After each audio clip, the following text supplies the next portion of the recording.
Christian XC1 review covering Las Vegas and the world. Stay warm wherever you are in the United States of America. If you're in other parts of the country, well, you may be warm. NFL Live 13-week reaction is taking place in just a matter of minutes. We're going to be here for the early games today, as always, to tell you about everything going on in the NFL. It's going to be hard to top this past Thanksgiving Day Thursday's game between the Detroit Lions and the Green Bay Packers, but it is possible.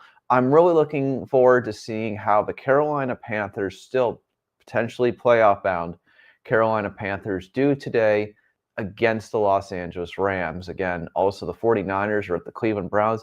And the other interesting matchup today, Houston Texans are on a big surge going upwards after last week's victory on Thursday Night Football against the Buffalo Bills. They're going to be taking on the Indianapolis Colts, who are looking to get back on the winning track. Still have a chance. Texans still have a chance to win that AFC South. Obviously, there is that going on as well. Jacksonville is still in that contention also. It's going to be a great day of NFL football after the Thanksgiving Day games. And we'll obviously be talking about the Chicago Bears today at some point. The Chicago Bears, can you believe it? The Chicago Bears win again over the Philadelphia Eagles. Continue to prove me wrong, ladies and gentlemen. As always, just to recap, every Wednesday, we do our weekly college football segment with Lane Fobbs. We'll be talking some college football later in the broadcast today. Thank you so very much for everyone who's here. It's greatly appreciated. It's going to be a fun and exciting Sunday of live NFL action, as always.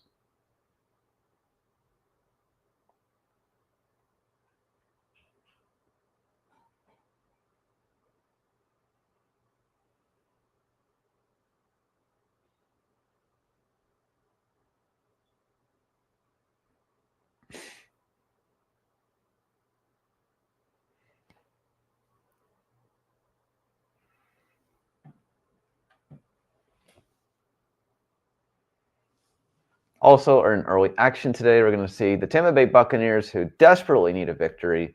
They've fallen to 6-5 on the NFL year after getting blown out by the Rams last week. They're hosting the Arizona Cardinals. So sit back. We're going to be here for 3 hours and change, as always, whether you're watching in the live or you're watching in the replay. Thank you so much for stopping by here at C1 Review. We greatly appreciate it. As always, NFL Sunday Week 13 is about to begin. Kickoffs against the Falcons and the Jets have begun our Week 13 live NFL reaction. And thank you so much, as always, for being here today. So excited about the Rams and the Panthers. I hope we get a good game today. We're going to see how good the Rams really are. Today, to begin, we shall see how good the Los Angeles Rams really are. I have the Rams now ranked in the top tier of the NFC. Eagles fall down. Do the Packers move up? I'm not sure about that, but it's going to be really interesting to see again, how do the Rams do against the Panthers today? It'll be really interesting to see. Dolphins, very small chances, almost no chances to make the playoffs, but they're playing the Saints today. See if the Dolphins can continue their winning streak as well. Jacksonville Jaguars, again, they're right there in the AFC South. They play the 1-10 Tennessee Titans as well right now. So those are all the games going currently on. Looking forward to seeing again, though, how the Rams and the Panthers do today. If the Rams are as good as we think they are, they should handle the Panthers, even though the Panthers are improved. But if the Panthers were able to win today, they can extend their playoff chances. I hope everyone had a wonderful Thanksgiving. Thank you so much for joining us across the world. Good morning, Tom. Florida's got a new head coach. We'll talk about that later.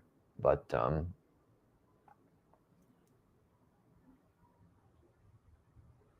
you know, we only have college football conference championships left, at least, and then we get to the bowls and the playoffs. You know, it's already over before it began, obviously, as you know. So, and that's basically where we are right now.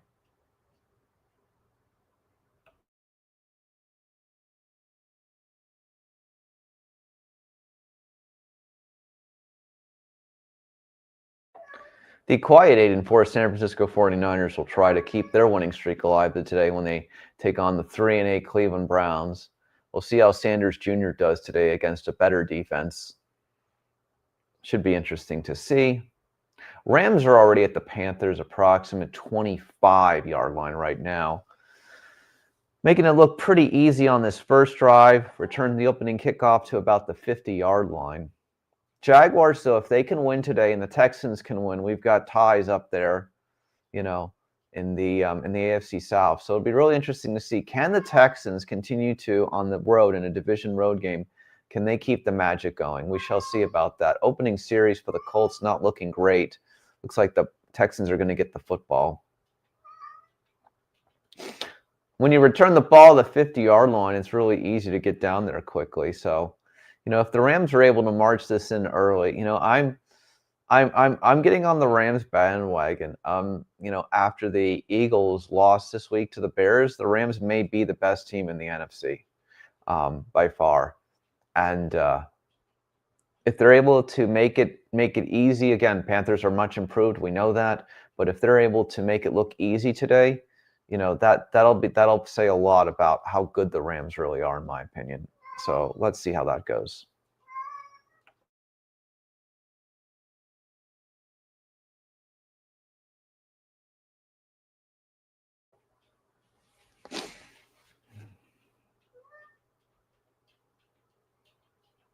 Any chance for fantasy team victory today, Tom?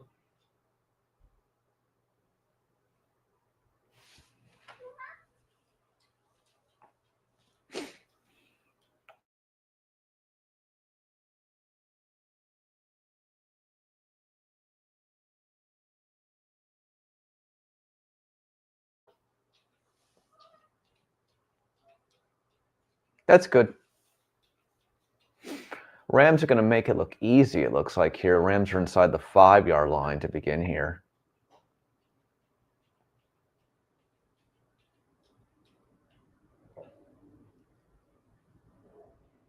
Miami Dolphins getting sacked early. Can the Dolphins get another victory today and get to 5-7 on the NFL season? They're playing the not very good New Orleans Saints today. Jaguars, Titans, no score again. Jaguars can get to 8-4 on the NFL season with a win over the 1-10 Titans today. Rams 2-3 from the Panthers 5 here.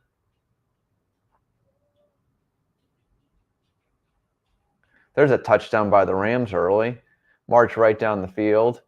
Looking good. Stafford to Davante Adams. Davante Adams having another juice of energy with the Los Angeles Rams. Davante Adams, how many years does Adams have left in the league? Probably not many. Gets a touchdown there for the Rams. Going to make it 7-0 with the pending extra point. Matthew Stafford to Davante Adams early for probably the first score of today's NFL Sunday.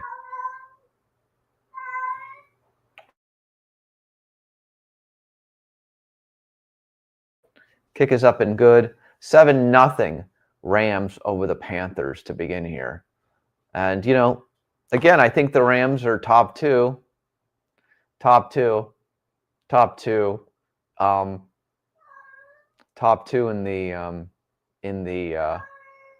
the league. That's Orange the Sea Wine Review, Cat Danny. Hope you're doing well. Hope you had a great Thanksgiving from Wisconsin. The Steelers going to beat the Bills today, Danny? I think that's going to be a tough one. There's also a Bills fan in the room.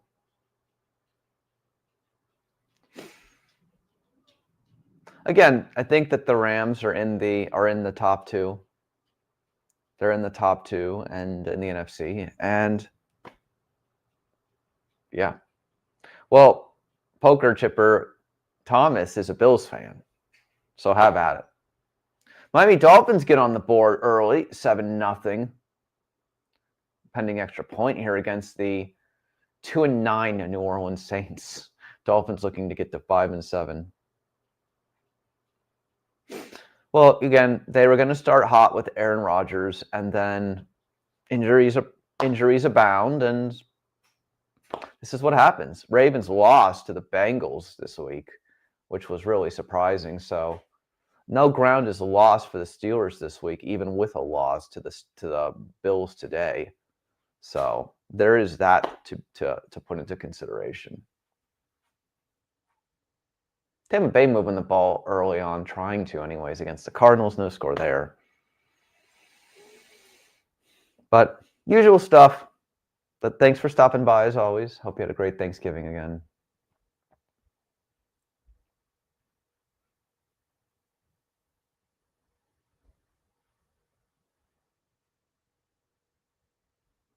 Yeah. It's going to be, it's going to be a tough one.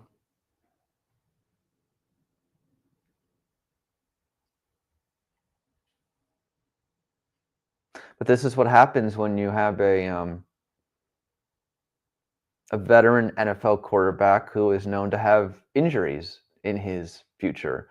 And so the point be told is that for me, with the Steelers, it was always like, when would it happen? Not if it would happen, unfortunately. So you start hot and the potential to end cold is very likely, and that's what happens with these kinds of things.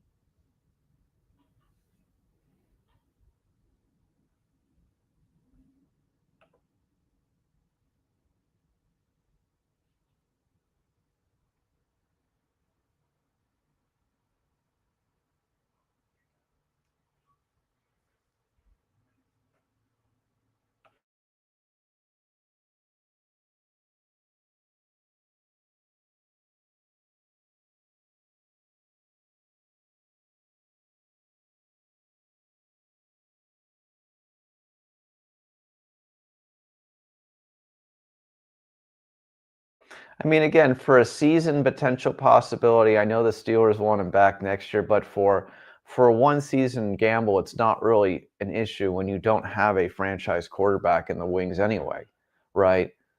So it's worth a shot. Obviously, he's doing better. Obviously, he's doing better than he did at the Jets the last 2 years, which again, it's like the Brett Favre syndrome, right? Go to Green Bay, go to the Jets, then go somewhere else and do well after having not a couple of very good years at the Jets. And so, again, the Rodgers thing was going to start fast and potentially end cold. And we'll see what happens over the next couple of weeks, obviously. You got Mason Rudolph there. Probably not good today, but maybe good in a couple of weeks. Shall see. Christian NXT Wide Review, covering Las Vegas and the World NFL 13 live reaction here. We got Tom and Danny in the room. Bills and Steelers fans abound. Thank you all for being here today. Not a good start for the Indianapolis Colts defense today, Tom, that's for sure. Houston Texans trying to move the ball down the field. CJ Stroud is in the game back again, back from all those situations. It's good to see him back on the field. Texans are moving the ball here inside the 10 of Indianapolis. Again, if Houston were to win today and Jacksonville were to win today, all of that Indianapolis magic would have been pretty much back to null and void, wiped out. Yeah, they can still make the playoffs, but they're not in control of their own destiny anymore, that's for sure. That's what we're really focusing on today. And again, the Rams, are the Rams as good as we think they are? Looking good early, 7-0 against the Panthers. Those are the headlines we're focusing on in today's early NFL action. Good to see you too, Jam to Bread. Thank you for logging in today. We appreciate that. Hope everyone again had a great Thanksgiving and is enjoying the holiday season. All the chip mania and all the good stuff. Go over to pokerchipper.com, by the way. Also check out Poker Chipper's website. A lot of good Vegas history, all that stuff,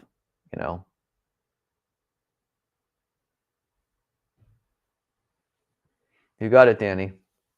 Happy holidays. Danny lives in Wisconsin. He's got to go move the snow.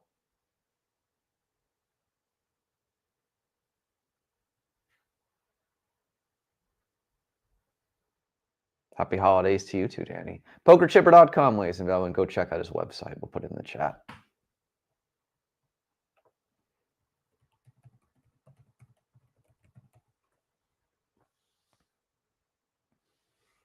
Are we ready to talk about the college football hires at around halftime, Tom? Boy, do I have a lot of thoughts.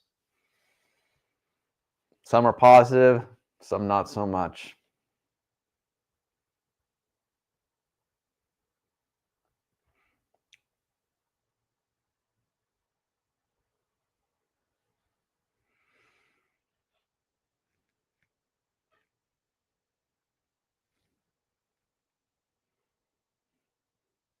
Thank you, Sunshine. Happy Sunday to you too.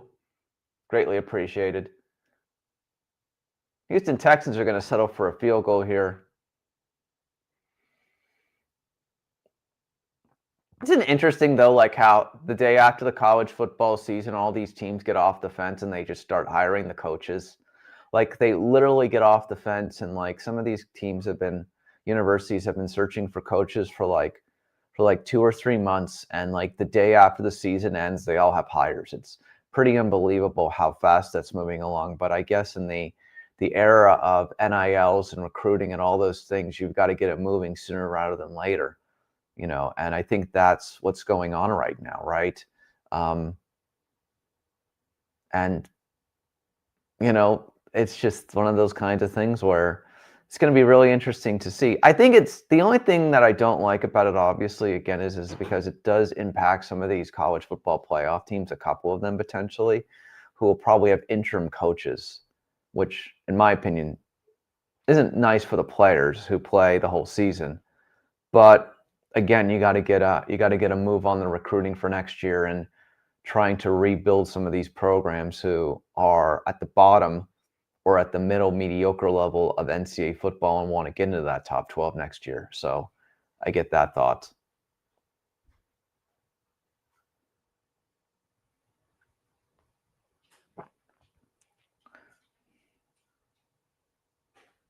Third and goal for the 49ers here against the Browns early on. We got a touchdown on the board for the 49ers.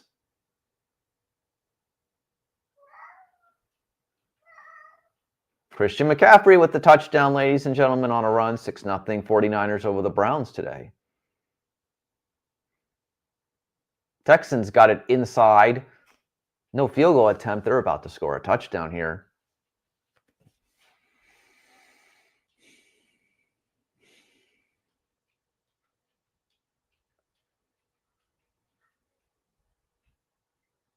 Field goal is good by the Titans early on.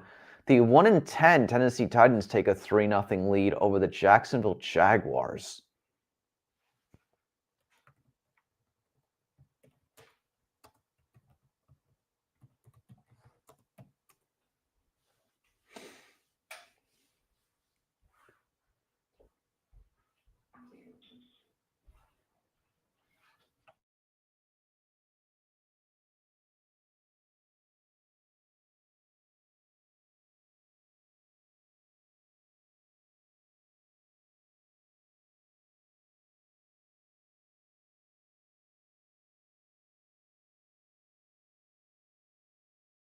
I'm not you, I can bad test.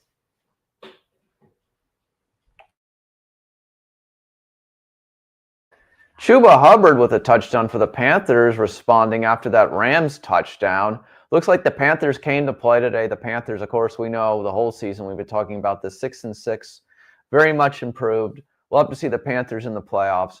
What a nice touchdown on a screen by Hubbard from Bryce Young.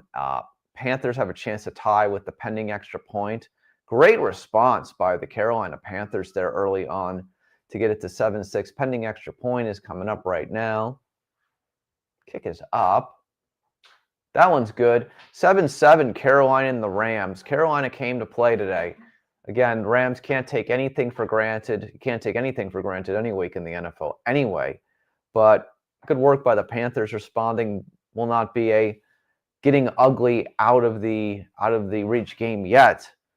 They're down in Carolina today. No score still in the Bucs and the Cardinals. Texans are inside the 5 here.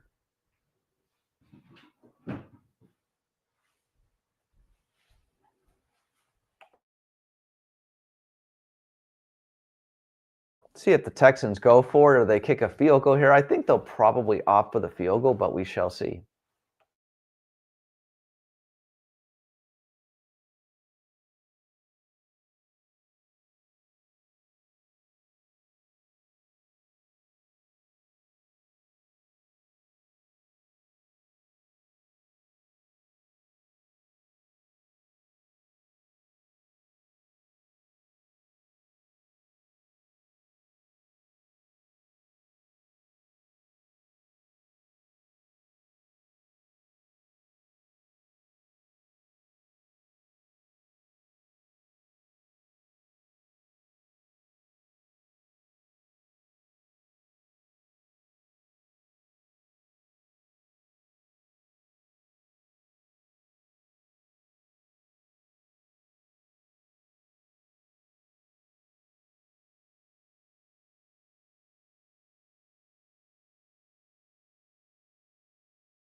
Pretty nice response by the Carolina Panthers there, Tom.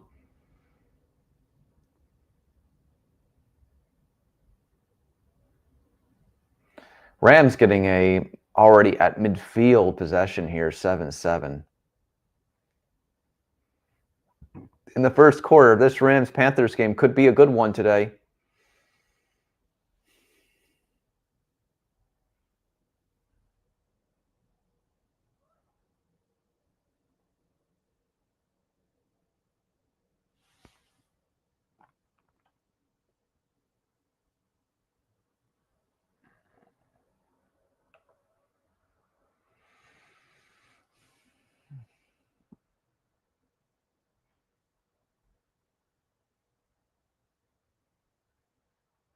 Rams are inside the 23-yard line of the Panthers after a long pass today. Christian C1 Review Las Vegas, NFL 13 live reaction. We're here watching all the early games. Again, we'll do this, and then we'll be back for the review show tonight at 9 p.m. So many thoughts about this week's NFL season. Playoff positions are abound. A lot of things are happening. A lot of upsets are happening. Who really wants it? Seems like a very even year in both of these conferences. AFC, who knows in the AFC? NFC is a little bit more clear, I feel like, but the AFC, who really knows what's going on in the AFC? That's for sure, week to week. Titans early still beating the Jaguars 3-0. Jacksonville not moving the ball yet today. Jaguars, Jaguars really need to find a way to take care of business today against the Titans. This is an opportunity. If the Texans are able to win today and the Jaguars are able to win, that would create a two-way tie in the AFC South between the Colts and the Jaguars. After a couple of weeks ago, we felt like that the Colts are just going to run away with that division, but not so much anymore. Rams are moving the ball again inside the Carolina 20-yard line. 1st and 10 for them. No score in the Jets and the Falcons. Falcons 4-7 on the year. Jets 2-9. Falcons looking to get their 5th win of the year. Two teams who probably will be in the top 10 of draft picks for the upcoming NFL draft. That's for sure.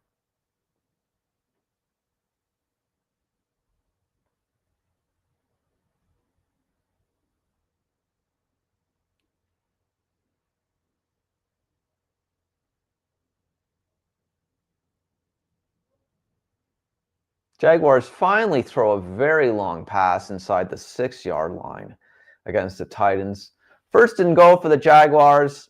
Jaguars are warming up when we're talking about them. We're jinxing them in a positive direction, it looks like. Jaguars are inside the 5 against the Titans.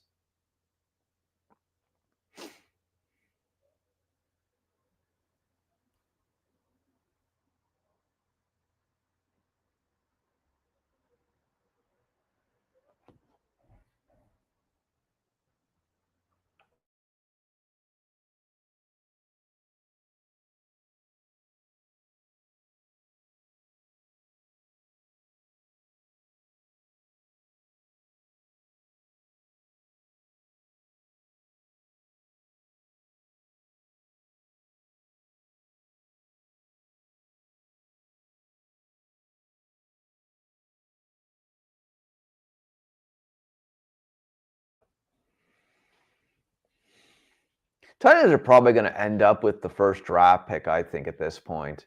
I don't think they're going to win another game. That's my opinion, unless it's the last week of the NFL season and starters are out for that other team. I think the Titans are probably a shoo-in to get the first draft pick at this point. Interception by the Panthers. Matthew Stafford just got intercepted in the end zone. These Carolina Panthers, I got to tell you, 6-6. Wish they would have beat the Saints again a couple weeks ago. They could have 7 victories, but nonetheless, these Panthers have not given up on themselves. They intercept Matthew Stafford in the end zone, still 7-7 Rams and Panthers. Can the Panthers pull the big surprise victory of the day against a team I believe is a really good team, these Rams, who could play for the Super Bowl this year? 7-7. Touchdown Jacoby Myers by the Jacksonville Jaguars. Jaguars have finally woken up. Pass 6-3. Pending extra point right now. Pass right to the middle. Extra point is up, and it's good. 7-3 Jaguars over the Titans. Still no score in Tampa Bay and Arizona. Tampa Bay has really struggled the last couple of weeks. They really need to win today to get to 7-5 on the year. Tampa Bay, a couple weeks ago, we thought maybe they're one of the top teams in the AFC and the NFC. Now I see them as, just a playoff team. They have to win today. They must win today. So they must find a way to win today.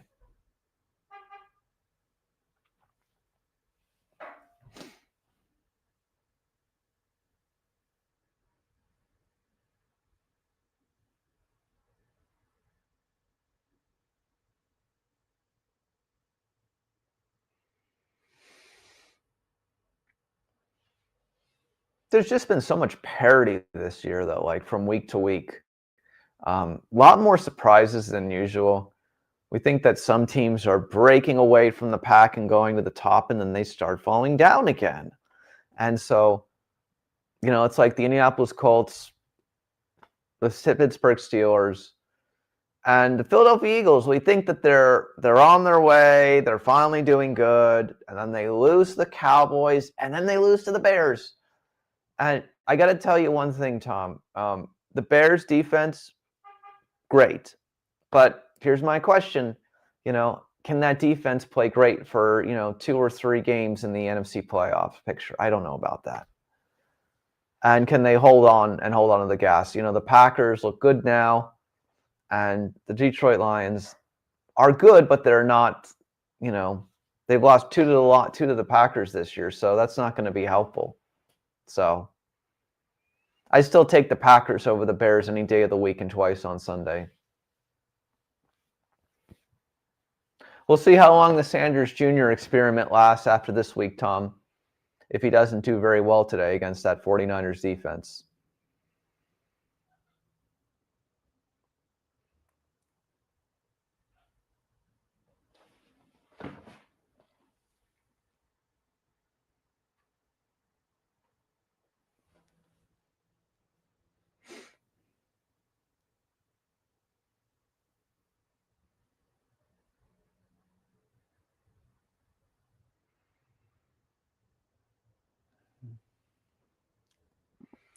It could be an ugly one today for the Bucs. First 1 to 13 in that game wins.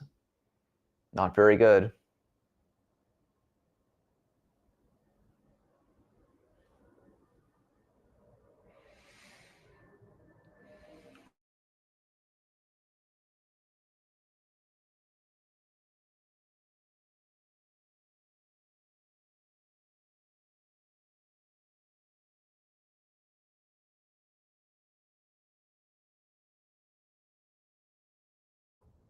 Texans did settle for a field goal. 3-0 Texans over the Colts. Christian XC1 interview covering Las Vegas and the World NFL Live Reaction Week 13. Here with my main man, Tom. Everybody else in the room, I hope you have had a great week. Hope you had a great Thanksgiving. Hope you're having a great weekend. Tomorrow is December 1st. Can you believe it, ladies and gentlemen? We have 1 month left in the year of 2025. We are on our way.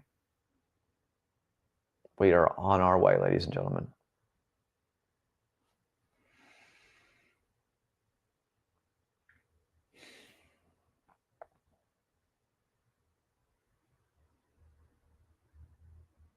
Bryce Young so far today, 3 for 5 for 57 yards and a touchdown pass. Most of that came against Hubbard, obviously.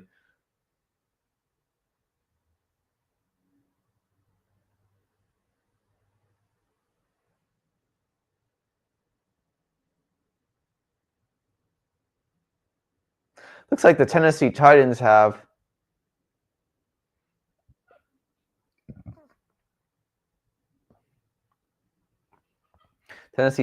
they fumbled the kickoff? Looks like it. They're reviewing that. I think he was down by contact. You know what, Tom? The thing of what it comes down to is how do the Falcons finish? Do the Falcons finish 9-8? Do they finish 8-9? I don't know. I think it's possible. I think there were a lot of hopes for the Falcons this year to be a playoff team, as you know, and that really hasn't happened. So to answer your question, probably, potentially. I think it all depends on how the Falcons finish the season. Let's take a look at something while we're sitting here. Just give me a moment.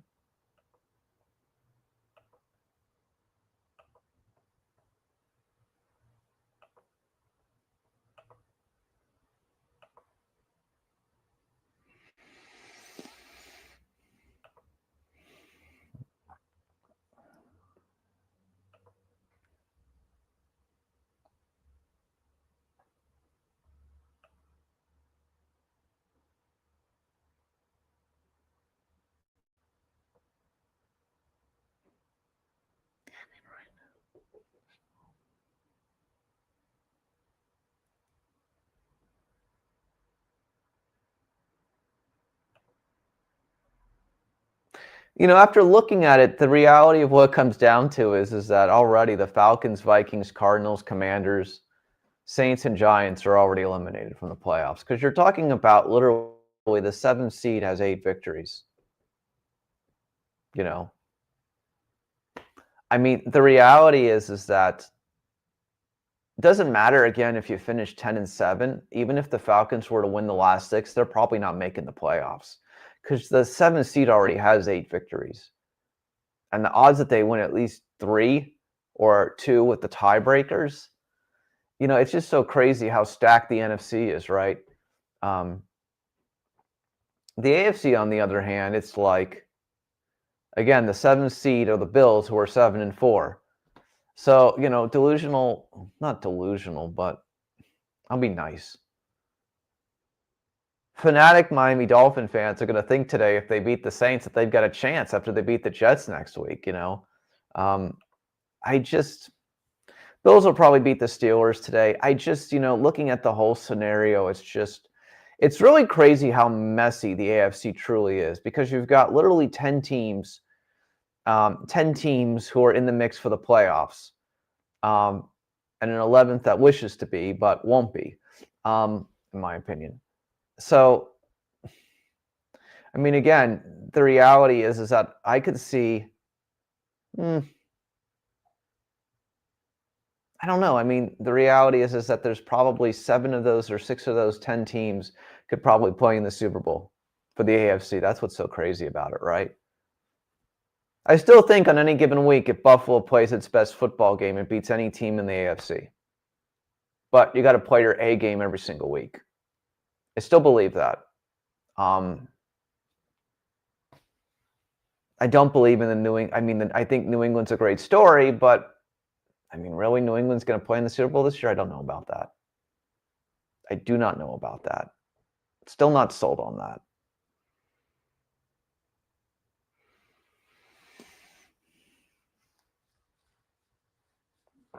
Jaguars have a chance to open it up early against the Titans after a kickoff fumble by the Titans.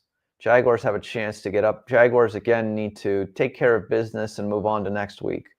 Jaguars have actually a real chance here to position themselves well in the AFC, potentially the 2nd or 3rd seed, which would have been unheard of a couple of weeks ago. But with a couple of losses by the Colts, anything's possible.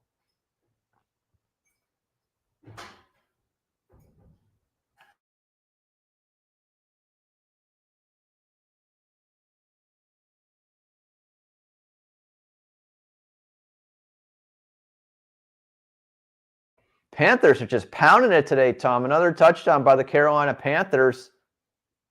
Defensive touchdown, pick 6 by Matthew Stafford. Look at the Carolina Panthers defense today, Tom.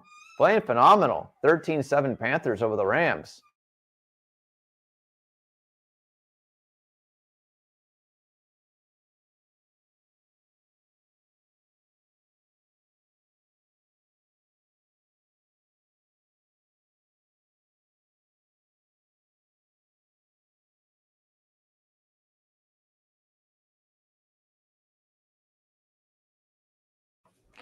Got to give credit to the Carolina Panthers, though.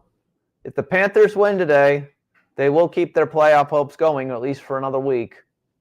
Somehow the Bucs lost today. Imagine if the Bucs and the Panthers were tied at 7-6 in the NFC South. That could really happen today, the way that the Bucs have been playing the last couple of weeks.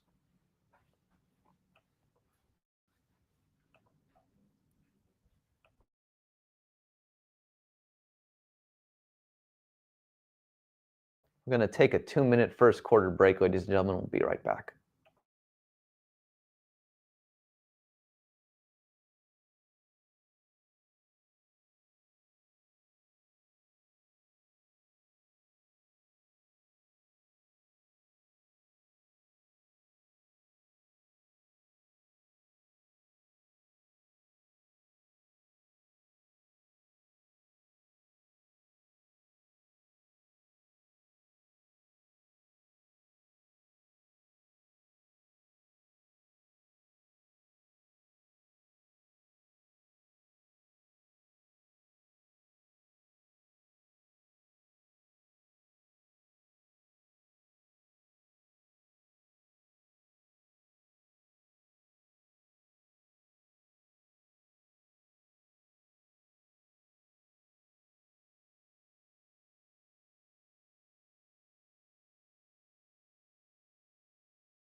Touchdown New York Jets to start the second quarter.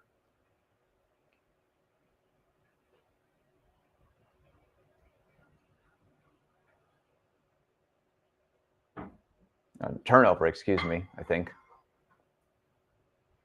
Yeah, interception in the end zone.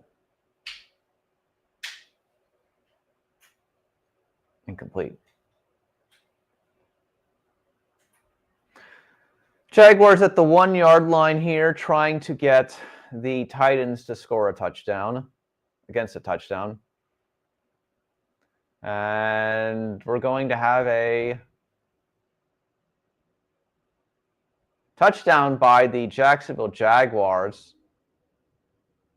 And then they went for the 2. Flag on the play, though. Now the touchdown by the Jets. Breece Hall with the touchdown. New York Jets running back. It's on the board against the Atlanta Falcons. Makes that 6-0.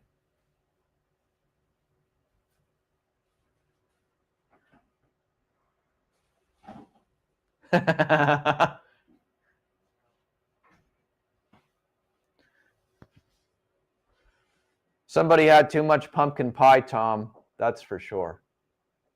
That's my response to that one. And probably started the Christmas eggnog too early, maybe. It's all in good fun and humor, ladies and gentlemen.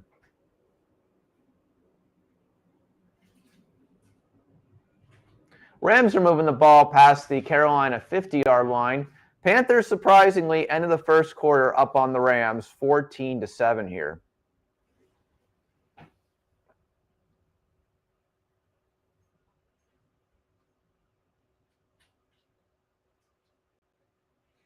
Dolphins moving again against the Saints inside the 40-yard line of the Saints. 7-0 Dolphins. Second quarter about to begin there.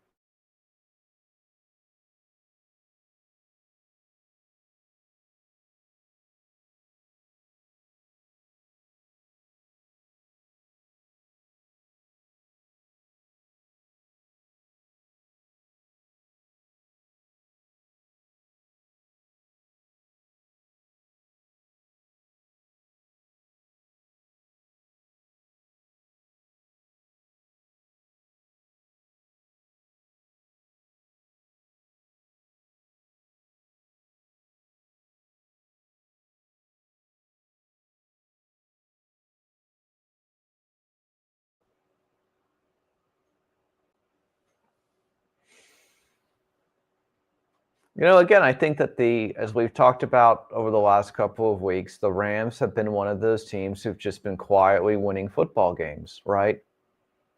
They've been quietly winning football games. And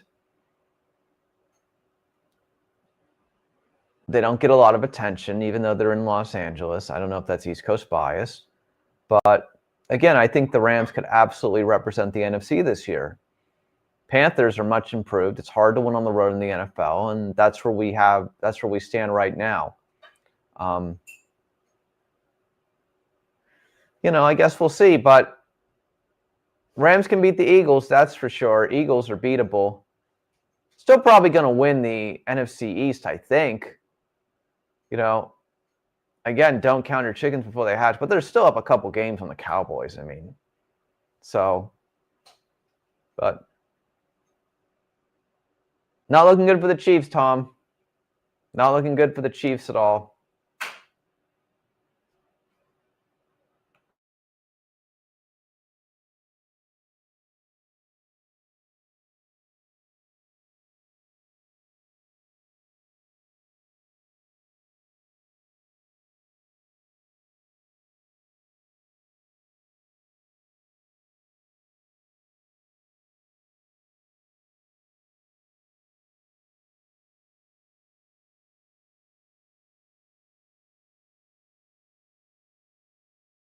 Dolphins are attempting a 39-yard field goal attempt against the New Orleans Saints here early on in the second quarter. Snap is down, and the kick is up and good. That'll make it 10-0 Miami. Again.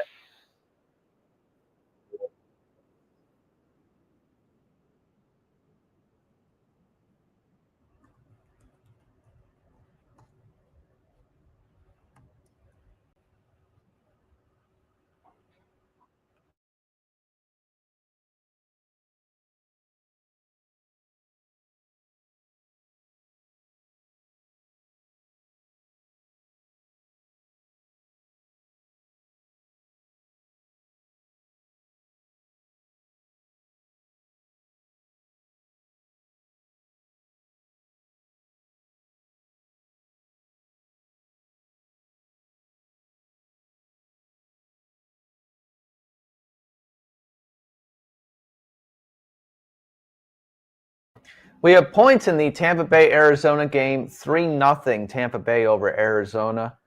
Again, Buccaneers offense not looking very good against the 3-win Arizona Cardinals. That touchdown was too easy. That was dropped by Godwin from Baker Mayfield there, Tom. I agree. That was just a missed opportunity right there. Sanders gets sacked in the backfield. Sanders Jr. not doing great. for the Browns today. 49ers leading the Browns 7-0. Christian XC1 review covering Las Vegas and the world. NFL Live 13 week reaction. Thank you so much for joining me. Hope you're staying warm across the United States of America.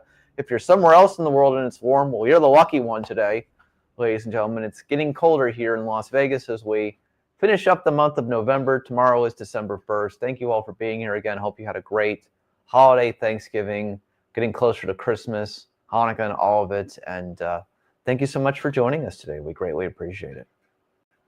Scores around the NFL: Carolina 14, Rams 7, 49ers 7-0, Texans 3-0, Dolphins 10-0 over the Saints. Those are some of the scores so far in today's NFL action. 7-0 Jets over the Falcons, 3-0 Buccaneers again over the Cardinals, and 15-3 the Jacksonville Jaguars, looking to get to 8-4 on the season. They're taking total advantage of that opportunity against the 1-10 Tennessee Titans. Rams are inside the 20-yard line right now, looking to tie it up here against the Carolina Panthers. Incomplete pass on that 1st and 10.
Well, that's a big blow to the Indianapolis Colts defense, Tom. Touchdown, Los Angeles Rams. Matthew Stafford to Davante Adams again. For those of you who put Davante Adams as a flex in your wide receiver fantasy football lineup this week, you're doing quite well. Davante Adams already with 2 touchdowns today in the Carolina Panthers game.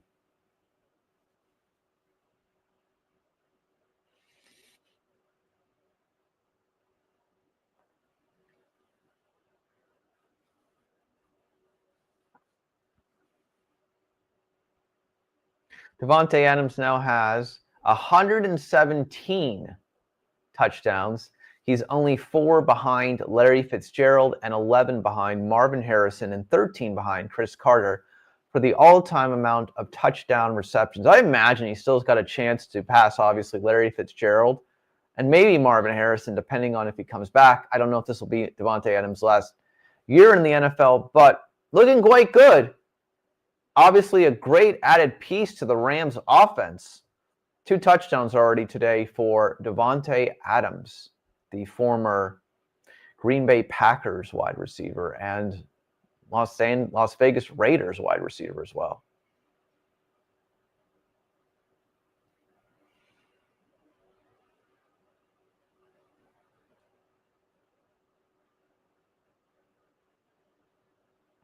Indianapolis is moving the football down the field. They're going to be inside the 30 of Houston here. 3-0 Houston in the second quarter early on against Indianapolis. It's a good question.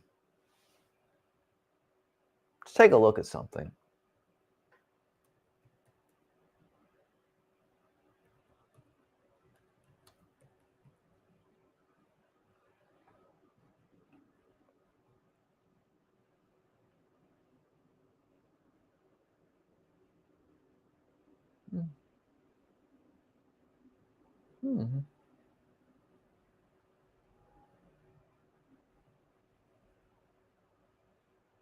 I think probably. I mean, when you're in the top 10 of all time receiving touchdowns in the NFL, you're probably there. I think so. You could cap it off if the Rams win a Super Bowl this year.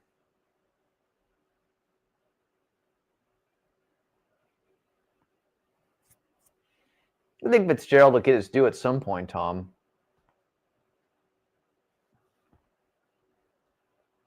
I think so.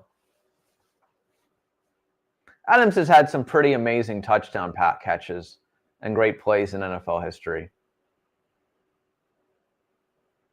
So my response is, yeah, probably.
The question is, Tom, can the New Orleans Saints score any points today against that Miami Dolphins defense? And they may not be able to.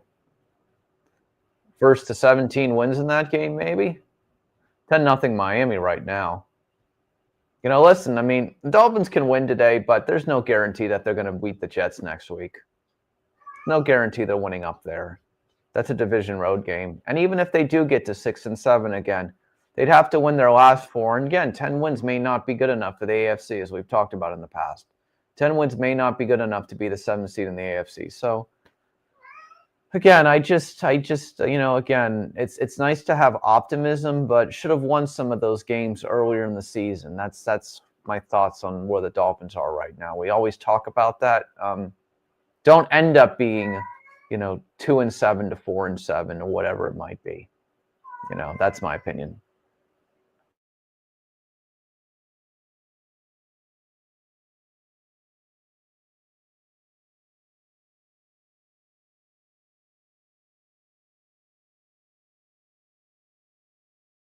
I don't see Buffalo losing today to Pittsburgh. That'll get them to win 8.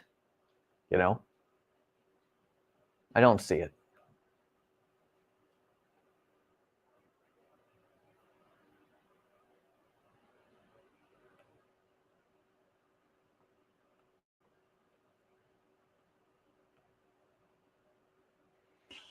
Yeah, I mean, I don't know. Could be an interesting first round game, though, if the Bills end up being the 7. I mean, you end up probably playing maybe either Jacksonville, Indy, or Houston, maybe. Denver, probably, right? I think the Bills could beat Denver. I really believe that. I know you don't want to play Denver week 1 in the playoffs. I know you've already said that, but Bills at the Broncos, wild card weekend, I think the Bills can win that game. Just my opinion. I think Buffalo's got such a better offense than Denver. No?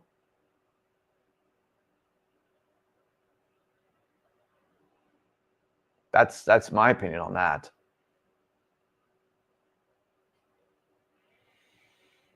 Bills could also move up to the 6th and then potentially play Jacksonville, Houston, or Indianapolis. Again, I wouldn't want to play Baltimore in the first round. I want to be the 6 or the 7. I don't want to be the 5. I do not want to be the 5 in the AFC. I do not want to have to go to play Baltimore week 1 in the AFC wildcard round. I do not want to have to go play Baltimore in the AFC wildcard round. I do not want that. I do not want that. And I do not want that if I'm an AFC wildcard team. That is my opinion, and I'm sticking to it. Still think Baltimore's going to win the AFC North anyway.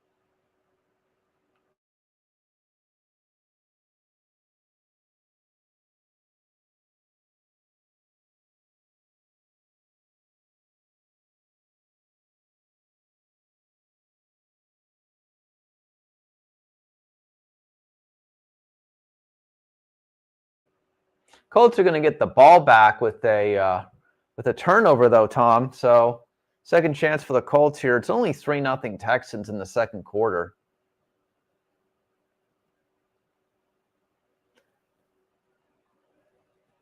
Questions abound today. Will the Saints or the Cardinals actually score points? Not looking great so far for both of those teams.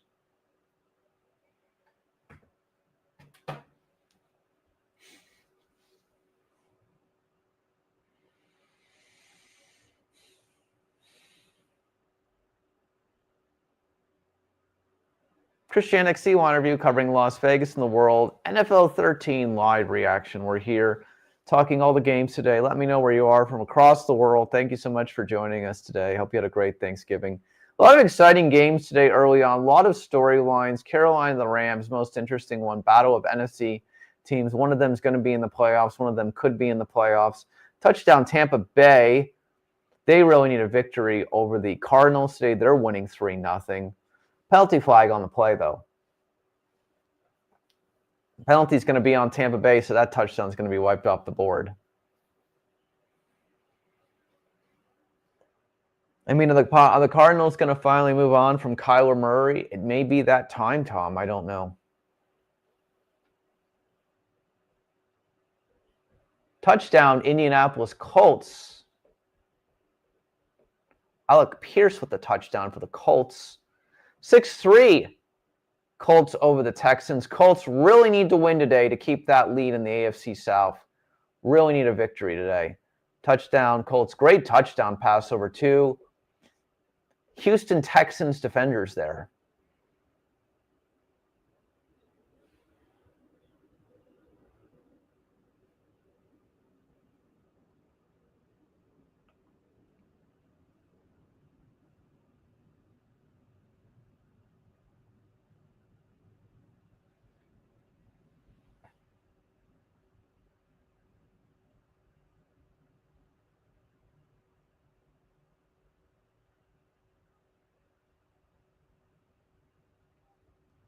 We'll be right back.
Tom, if the Panthers win today, that will make my NFL Sunday.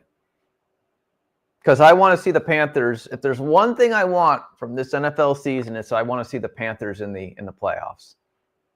That I want to see. That, and I want the Week 18 games to mean something for the playoffs. Those are the two things I want. I want to see the Carolina Panthers make the playoffs, and I want to see meaningful Week 18 NFL games. It's about it at this point. Santa, will you please give me those two gifts this Christmas?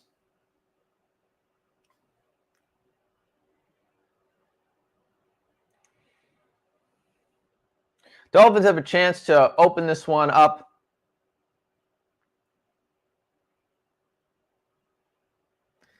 They're inside the 5 of the Saints. It's 10-0. Will the Saints get any points today?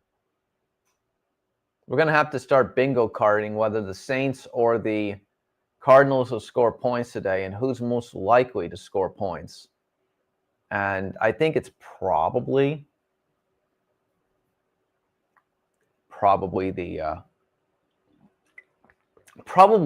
the Cardinals are the more likely at this moment. Dolphins seem to be playing really decent on defense, but again, 2-9, New Orleans Saints right there.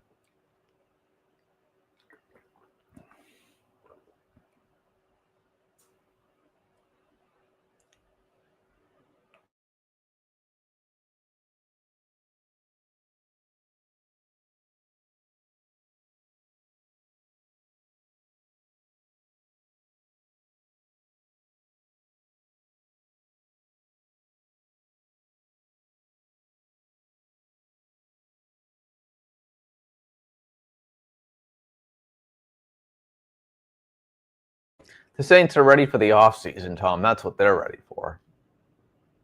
You know, probably going to be the number 2 or number 3 draft pick.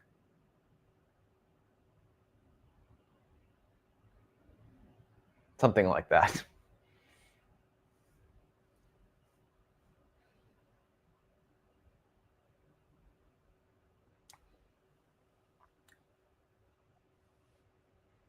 See if the Browns can do something before the half here. Very quiet game going on today in Cleveland. San Francisco looking to get to their 9th victory of the NFL season. Leading the Browns 7-0. Live here from Las Vegas. NFL Week 13 live reaction. Touchdown Tampa Bay. Tampa Bay finally getting a touchdown on the board, but there's another flag. We're going to check the marker here. Another flag on Tampa Bay. I mean, man, the Tampa Bay Buccaneers are getting killed by offensive penalties today. 2 touchdowns wiped off the board for the Buccaneers against the Cardinals on 2 different penalties today, ladies and gentlemen. Dumb penalties by the Tampa Bay offense. Wipes 2 touchdowns off the board. Still 3-0 there.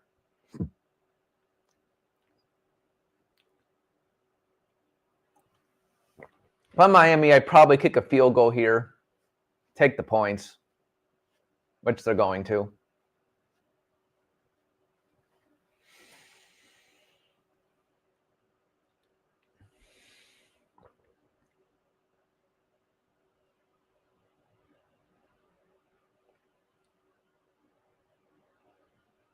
Second and goal for the Bucs, 3-0 still. See if they can punch it in here.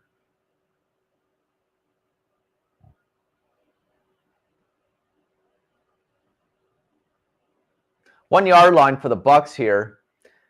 I think you go Baker Mayfield sneak here on this one, Tom, up from the 1 yard line. Baker just push it forward. Kick is up and good for the Miami Dolphins. 13-0 Miami over the New Orleans Saints. Second quarter, 6 minutes till halftime.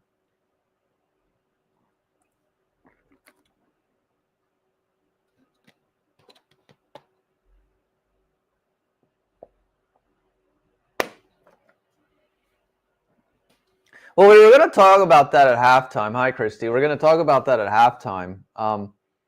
But again, I just think that I just read that Urban Meyer was very instrumental in getting him there, and I think that this guy went 42-11 the last 4 years. Urban Meyer came from Utah. Before Urban Meyer was at Utah, he was at Bowling Green. Small schools abound. Bowling Green to Utah to Florida to national championships.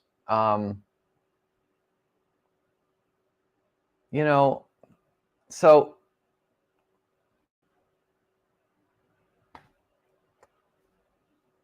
now we look at where Florida is currently, right? So,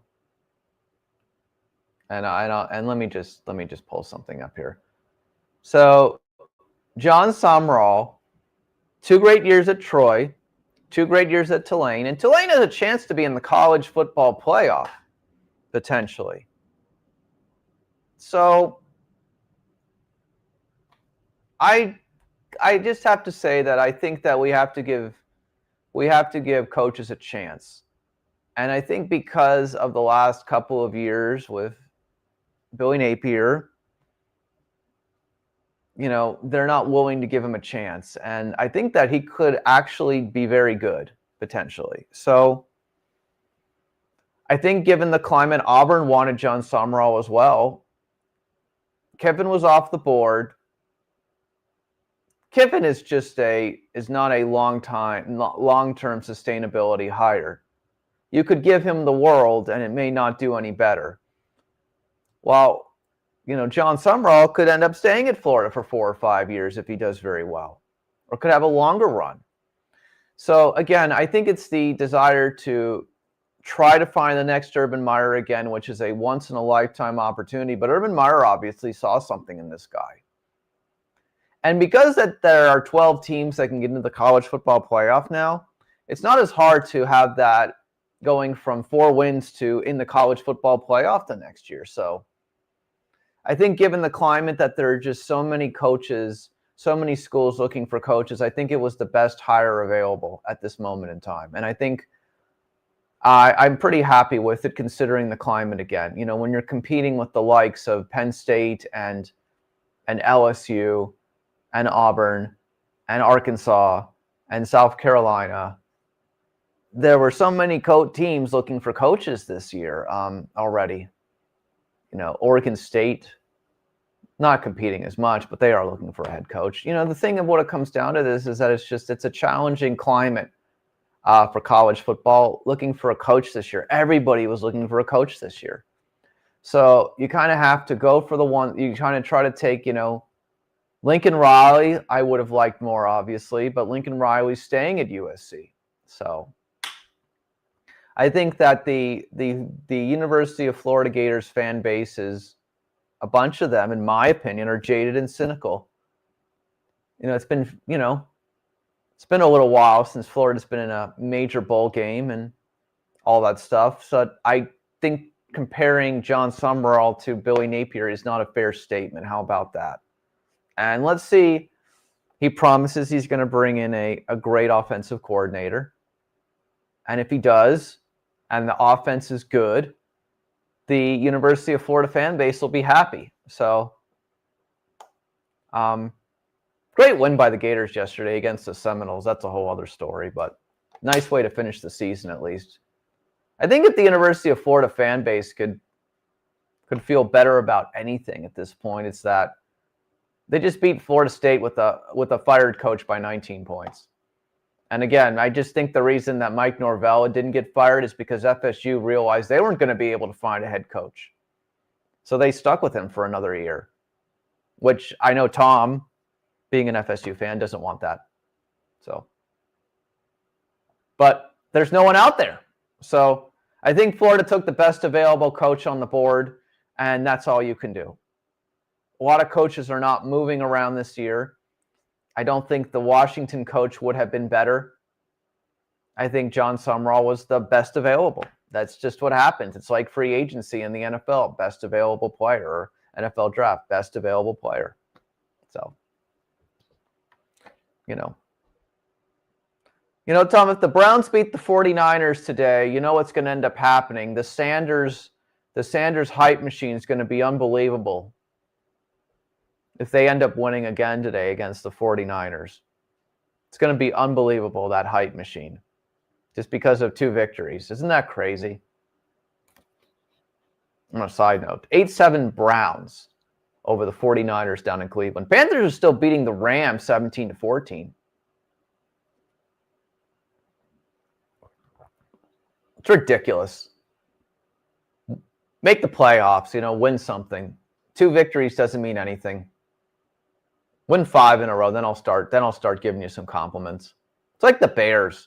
It's like the Bears have a great defense. Philadelphia, not as good as we think they are. But the Bears are actually going to be a playoff team, it looks like. So congrats to them. I'm wrong about the Chicago Bears, it looks like. I'll eat my words on the Chicago Bears. But,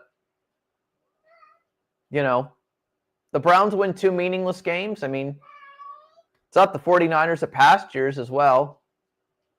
Okay, fine. But, beat the Ravens, beat somebody else, beat the Steelers, beat a good playoff team in the AFC, then we'll start talking. Touchdown Rams, 21-17 now, Rams over the Panthers, 2 minutes left until halftime there. What a great game.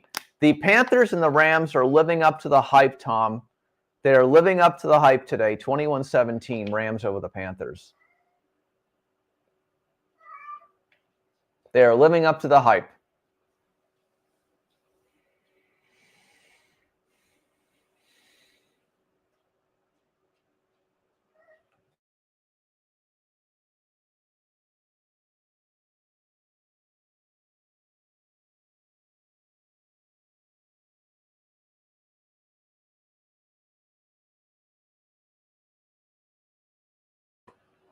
It's not a meaningless game for the 49ers, but it sure is a meaningless game for the Browns. Here's the point be told. Even if the Browns do well over the next couple of how many weeks, do you really think in this regard, in your humble opinion, do you actually think that the Browns are going to let him start next year? Do you think they're really going to let him start again next year, or they'll come up with another explanation why he shouldn't play? Do you really think they're just going to give him the reins next year if they finish, let's say, with 6 or 7 victories? Do you really think that's going to happen? I don't. I still don't. Maybe I'm wrong about that, but that's just my opinion.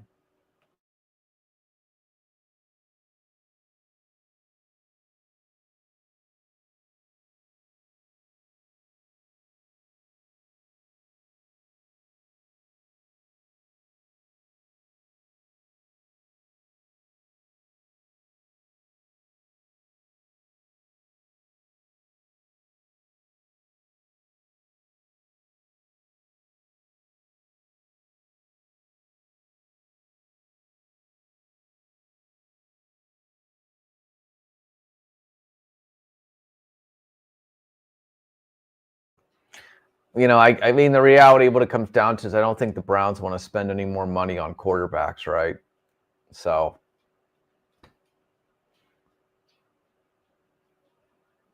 I think that's really what it comes down to at the end of the day, right?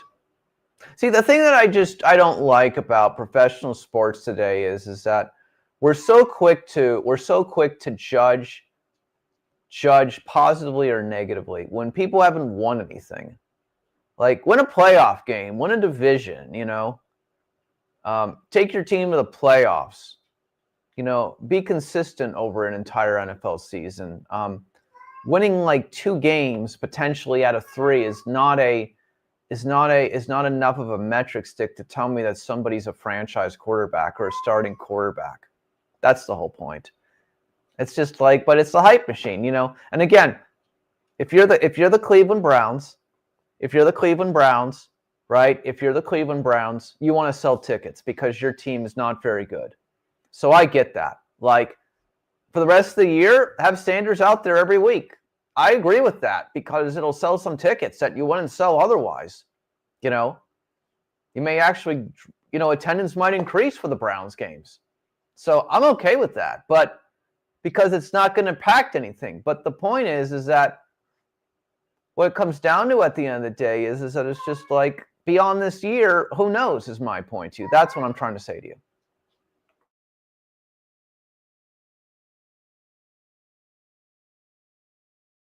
I don't think 31 NFL teams pass on a guy because of, because they believe that there's just nothing there. If there was something there, he would have been drafted higher. The belief maybe is that he has his father's arrogance. Maybe he's not as much of a team player. I don't know. But the point being told is that if the talent was really that good,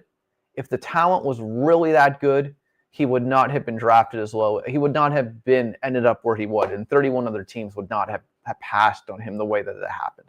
That is the whole point of what I'm trying to say to you.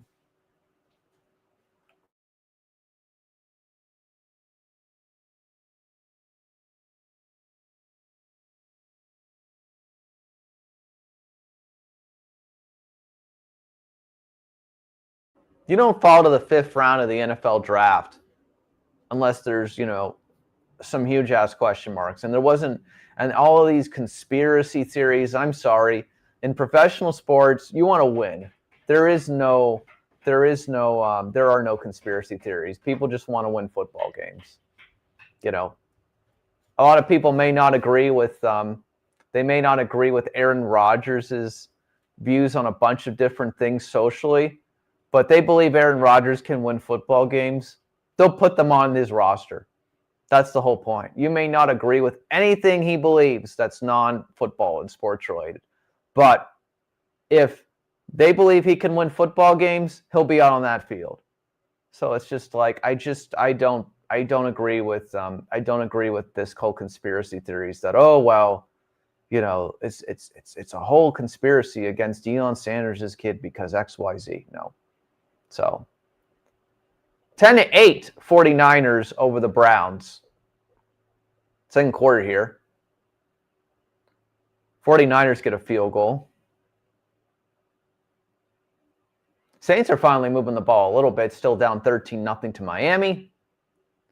And the Atlanta Falcons are down 7-0 to the New York Jets, and they just got a touchdown right before the half here. Tyler Algier with the touchdown for the Falcons in the snooze bowl of the day, in the Jets and the Falcons. Got to be the snooze bowl of the day, ladies and gentlemen. The 4-7 Falcons versus the 2-9 Jets. That was definitely a bink, Tom. But the bink worked. That's what matters.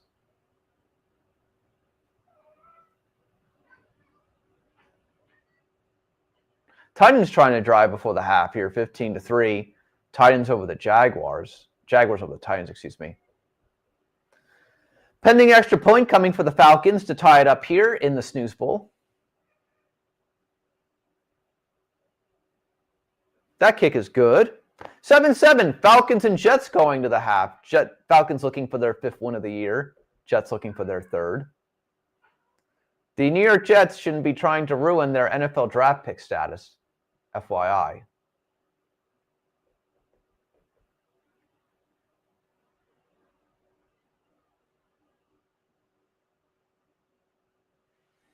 Christian XC1 review covering Las Vegas and the world. Thanks to our continued growing audience today, whether you're watching this live or in the replay. NFL Live 13 reaction here from Las Vegas. A lot of good games so far early on. 7-7 Falcons and Jets. 21-17 Rams over the Panthers right now. 13-0 Dolphins over the Saints. I think I said the Cardinals were the least likely to score points. Saints are going to probably get some points here before the half. Up, pick 6 coming for the Miami Dolphins potentially. Nope, interception. So the Saints are not going to pretend to play hard. That's good. Well, these guys got to play for their jobs, and players want to play well because they want to get new contracts or get contract extensions. So interception by the Miami Dolphins defense today is going to leave that game 13-0. Good job by the Miami Dolphins defense.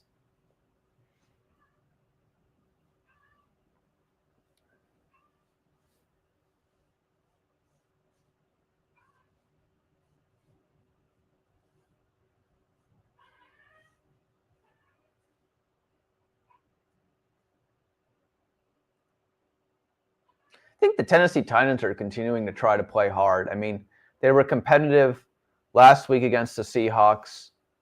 They're decently competitive today against the Jaguars. Have a chance to get some points here, probably, hopefully, before the half. Miami trying to move the ball. They're already in field goal range against the Saints here, looking to add to their 13-0 lead.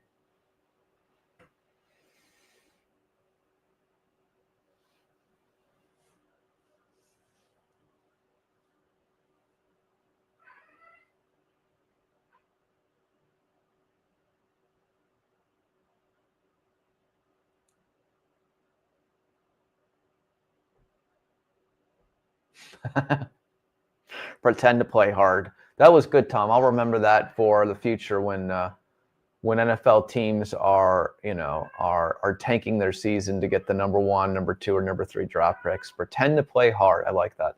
10-6 Houston over Indianapolis, by the way. Update there. 10-6 Indianapolis, right? 10-6 Houston over Indianapolis right now. Again, if Houston is able to beat Indianapolis today, that's just going to open the door, and there's going to be a lot of interesting stuff in the AFC South in these last 5 weeks. If the Texans are able to win today, and the Jaguars are able to hold on against the Titans, interesting scenarios for sure.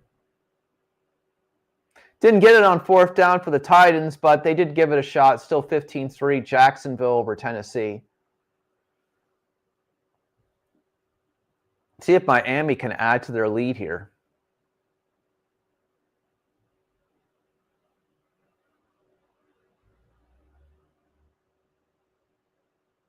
Miami has no timeouts left.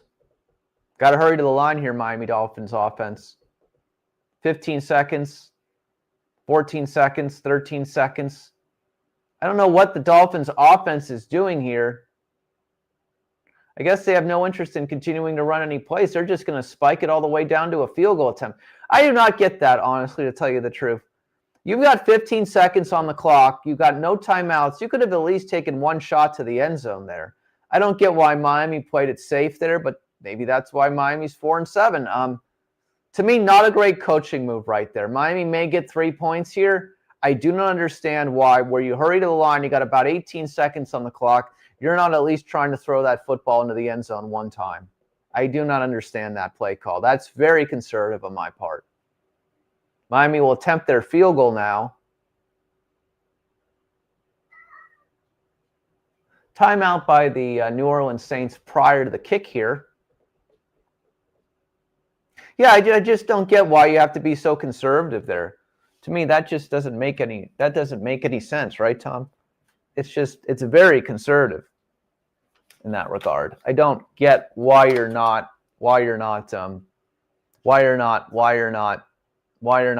trying to get points there. I don't get that one bit. I just do not get that one bit. Take one shot at the end zone. It's the 2-9 New Orleans Saints. Maybe you'll surprise them. An incomplete pass stops the clock, ladies and gentlemen. The Miami Dolphins will settle for that field goal attempt, 16-0 Miami at the half. Miami Dolphins, Miami Dolphins, Miami Dolphins number 1. Not so much today. They may win, but definitely not number 1.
You know what's disappointing, Tom? I don't know if you agree with this or not. Some of these NFL quarterbacks can't throw 55 yards to the end zone anymore. It's like CJ Stroud right there. Didn't hit the end zone there at the end of the half against the Colts. I'm very disappointed at the amount of distance that some of these quarterbacks can throw today that can't get to the end zone. I mean, used to be able to just throw it up and get it there, and not so much anymore, unfortunately. You really think that Miami's going to retain McDaniel for another year? Really? You really believe that? It's easier to find an NFL coach, I believe, than it is a college football coach these days, but that's just my opinion.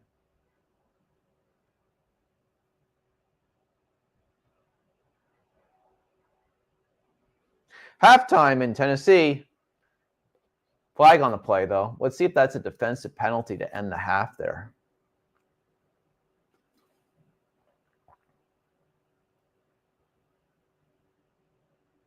They just don't. But you would think with all these new age, gym techniques and workout routines and training regimens and all these training schools and football schools and all these kinds of things, that they'd be able to work on these kinds of things. You know what I'm saying?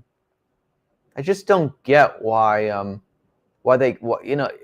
me, the athleticism should be better, not worse. So that's what I just don't get. But I guess it's just a skill to throw a football down the field. Either you have it or you don't.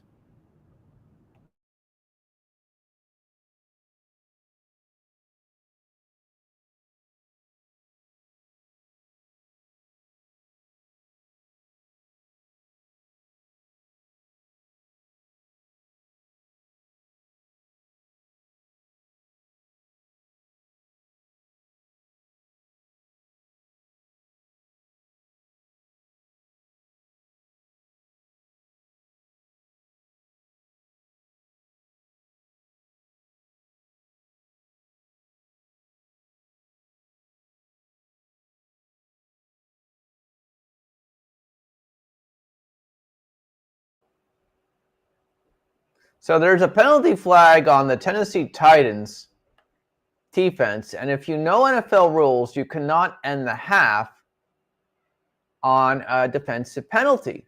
So the Jaguars are going to get one on time down here.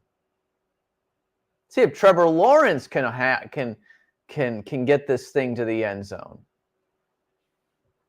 See if he can haul it up there and get it to the end zone. Would be nice. Would absolutely be nice.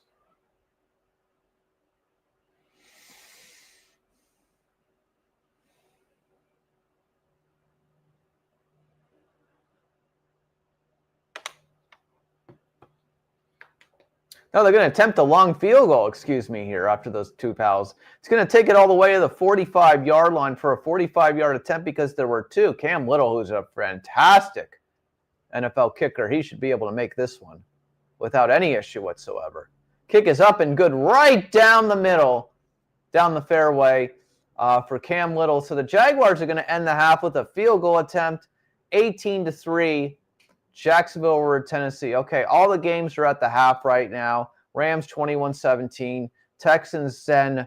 Colts 6. Jets and Falcons 7-7. 10-8. San Fran over the Browns.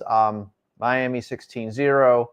10-3. Tampa Bay over Arizona. Arizona got on the board.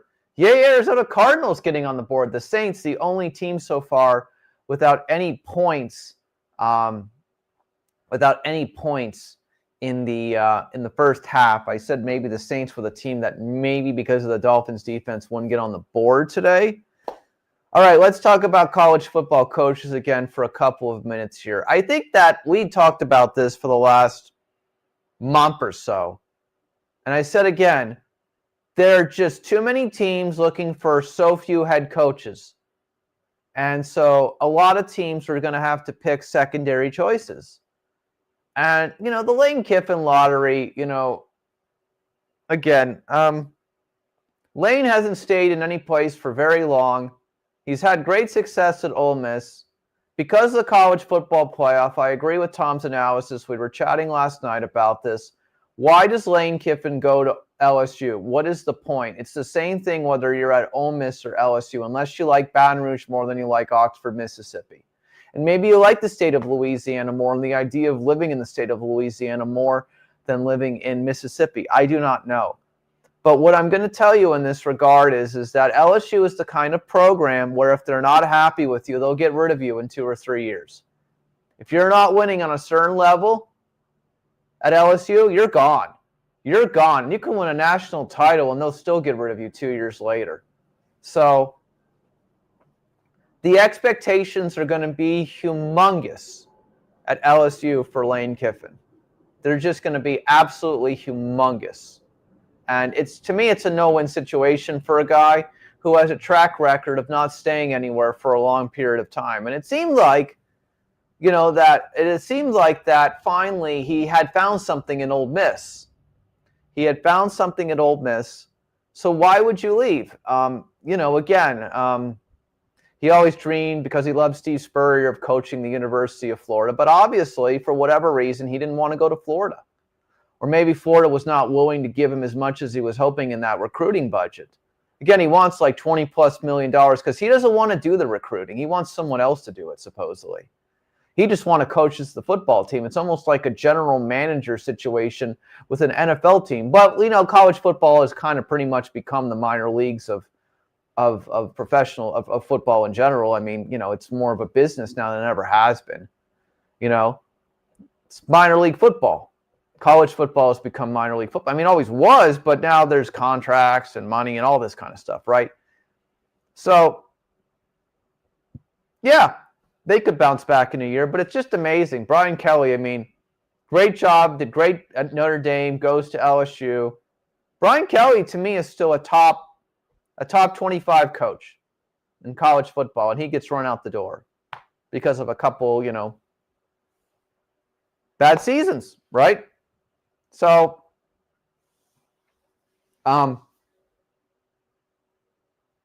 what's Florida left? Well, we talk about this. Jon Sumrall, probably the best available on the board. Auburn wants Jon Sumrall too. So, the next choice was Washington's coach, which Pac-12 coaches have not, Pac-12 and Pacific Northwest coaches and West Coast coaches have not done well historically in the SEC.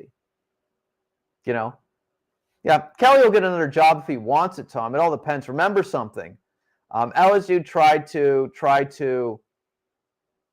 got to pay him that money.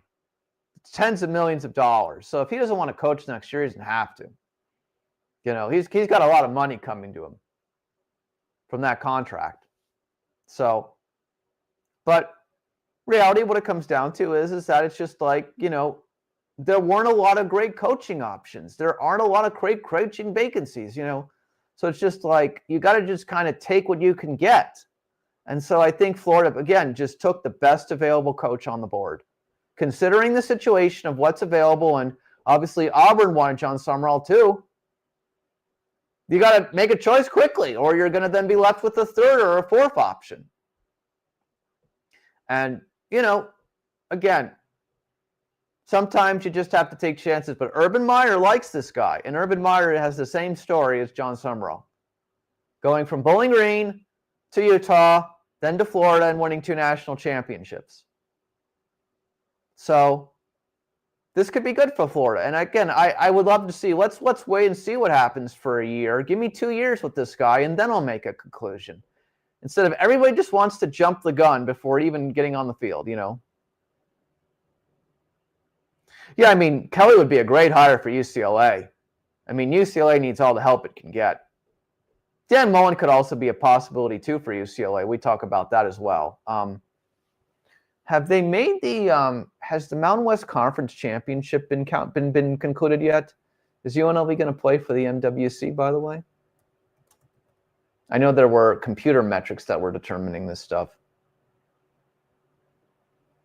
Yep, it's going to be UNLV versus Boise State again for the Mountain West Conference Championship. Tom, we talk about this on the College Football Weekly podcast with Lane Fobbs every Wednesday, and I say it's a shame that UNLV can't find a way historically to beat Boise State. They'll have another chance this weekend. Can UNLV finally beat Boise State?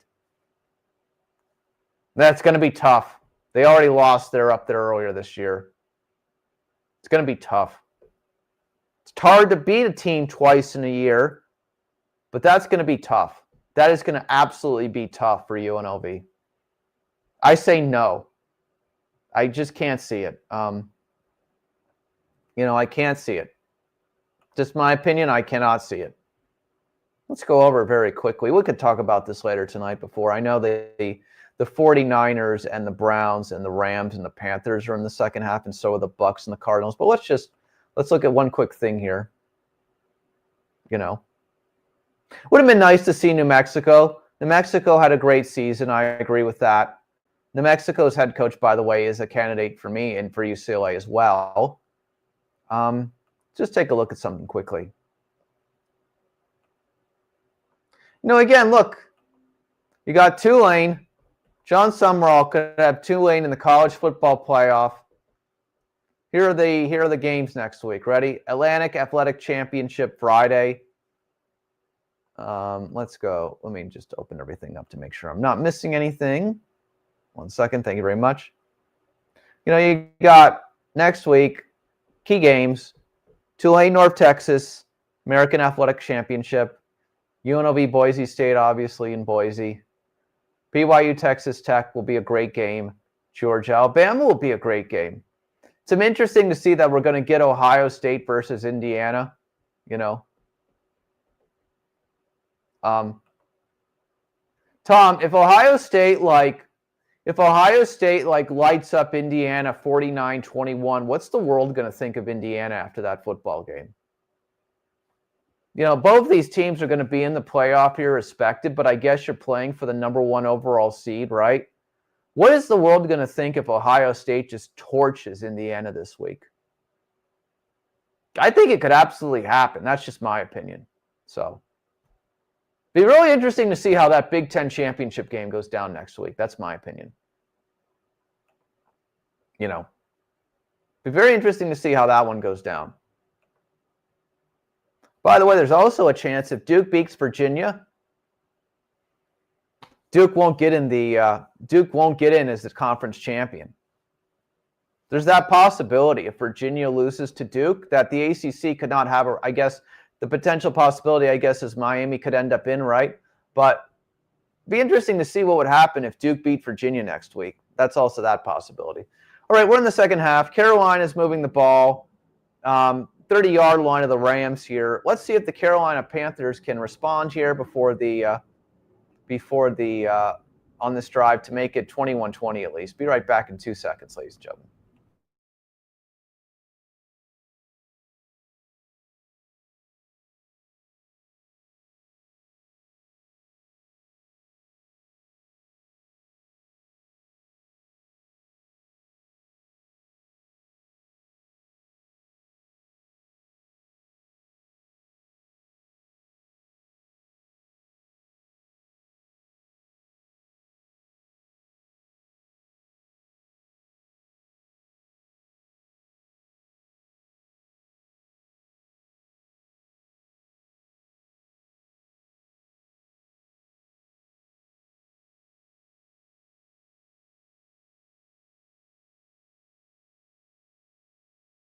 Carolina Panthers with a touchdown. Got to give credit. This Carolina Panthers team is fun to watch, ladies and gentlemen. And by the way, what have we learned from the Carolina Panthers? You give Bryce Young a couple of years, and he's playing well. Oh, Bryce Young is a bust. Bryce Young is a bust. Bryce Young is a bust. We actually give this guy a little time, and now he's paying off for the Panthers. Instead of just moving on quickly and saying that these players have no chance whatsoever. Got to give the Bryce Young story is a phenomenal story. I know this is crazy because it's the third year. Can Bryce Young win Comeback Player of the Year? Can that count? I don't know, but he is looking great. 24-21, Panthers over the Rams. 10-3, Buccaneers over the Cardinals. Buccaneers desperately need a victory today to get to 7-5 on the NFL season. They desperately need a victory today. Desperately need a victory today.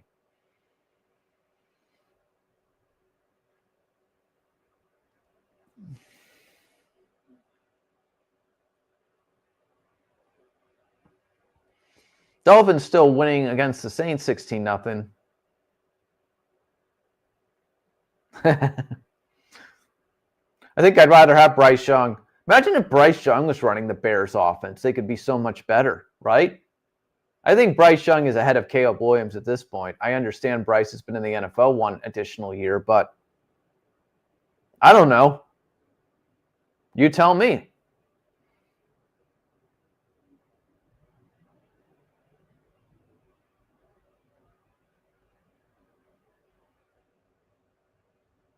Falcons in the Snooze Bowl are moving the ball down the field against the Jets. 7-7 in the third quarter there. Falcons are trying to get their 5th win of the year. Again, Falcons, even if they won 6 games,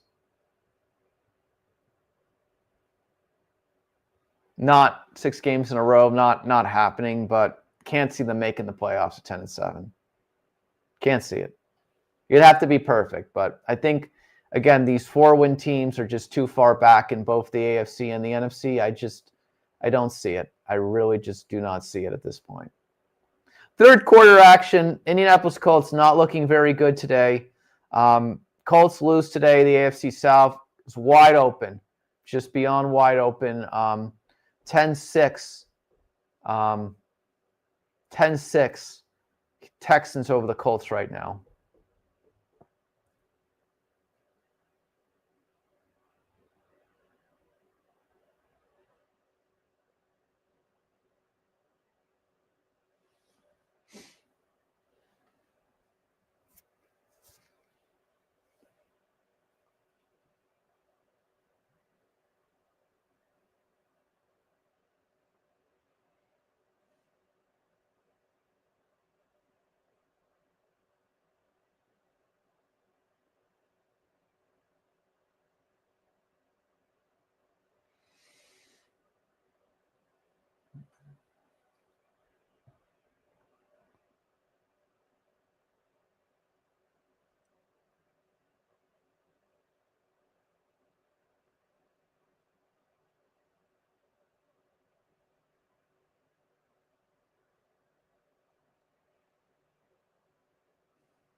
And I agree. If Bryce Young had a better defense, imagine what the Carolina Panthers would be. I agree with that 100%, Tom. Touchdown Atlanta Falcons. Bijan Robinson with the touchdown for the Falcons. For those of you who have Bijan on your fantasy team this week, and you very well might because he's playing the Jets, 13-7 Falcons over the Jets. And I have to tell you, for that Atlanta faithful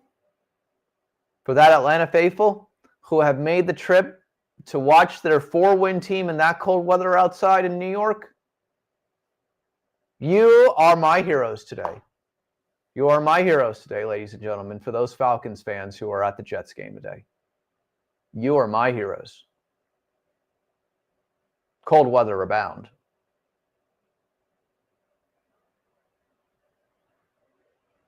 I'm not sitting out in that weather, Tom. I'm sorry. I don't care how much I love my NFL team or love an NFL team. I'm not sitting out in that weather. That ain't happening. Sorry. You know. It's like the crazy guy. I give all the credit. I give all the credit to the. I give all the credit to those diehard Buffalo Bills fans who paint their whole body, right? And they are shirtless out in the snowing freaking cold during the playoffs or the end of the year in December. I give those Buffalo Bills fans all the credit in the world. They're freaking diehards. They're warriors. But I am not that brave. I am not that brave. I'm sorry. I'm not that brave. No way.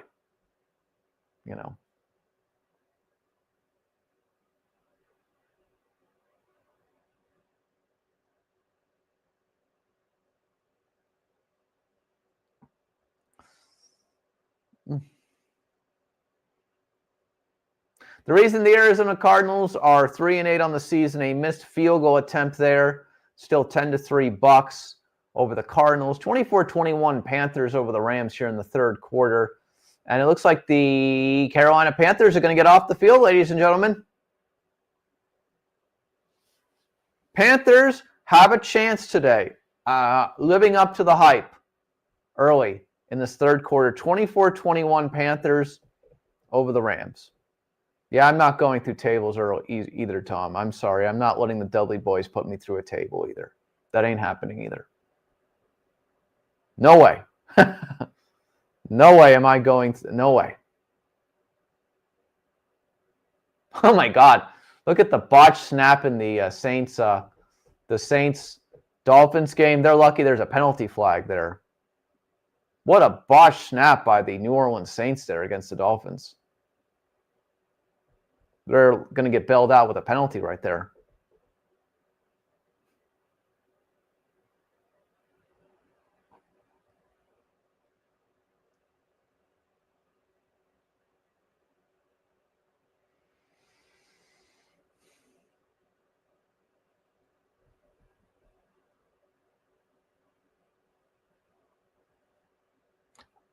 You know, if the Texans win today, Tom, have we given the conclusion that the Cinderella Indianapolis Colts season has run out? Do we come to that conclusion if the Texans win today?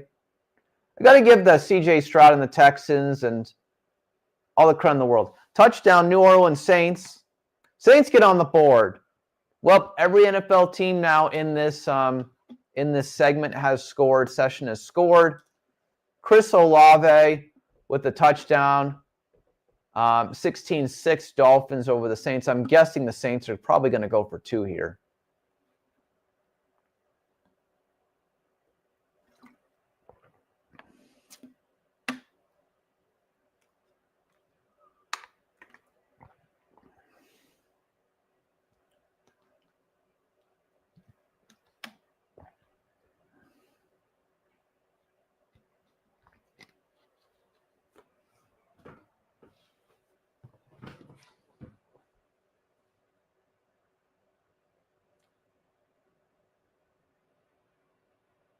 Saints are going to get the 2-point conversion on a quarterback run. 16-8 now, Miami over the New Orleans Saints. And to the handful of New Orleans Saints fans that are down in Miami, at least you have nice weather. Rooting on your 2-win team outside. At least you have some nice weather. There is that.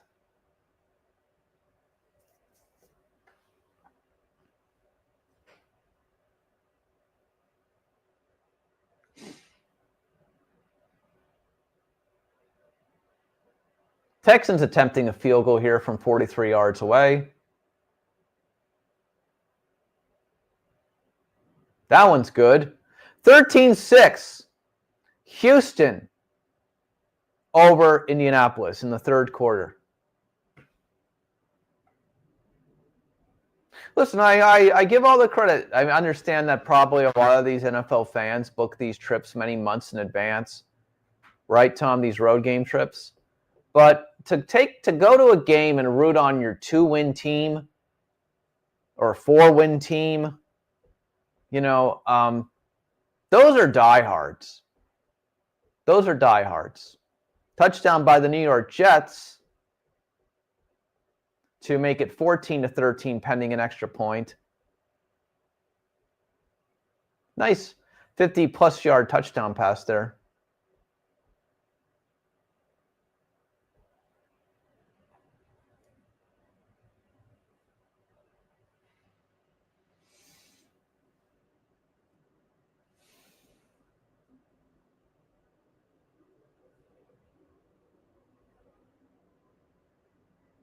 Christian XC1 review covering Las Vegas and the world. We're well in the thick of it of the third quarter here. NFL Live reaction, Week 13. The Falcons and the Jets are now tied 14-14. The Buccaneers lead the Cardinals 10-3. Buccaneers must win today for everything. They need to win. They're driving a little bit today. Buccaneers have not looked great the last couple of weeks. A couple of weeks ago, thought the Buccaneers may be a Super Bowl contender. Don't think so much anymore. They'll be a playoff team, but not looking like a Super Bowl contender right now. But they are beating the 3-8 Arizona Cardinals today, 10-3 in the third quarter.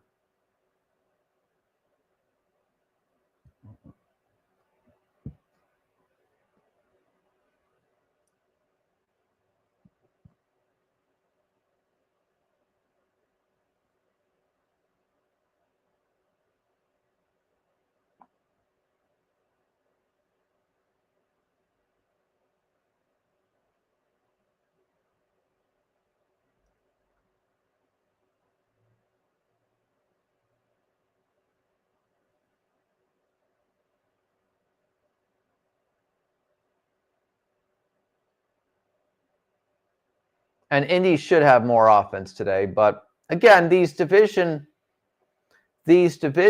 road games are tough, right? Or division games in general are tough, right? And Houston came back from the graveyard, Tom. Houston came back from the graveyard. Houston started, what did they start? 0-4, I believe, or something like that. Houston has come back from the graveyard.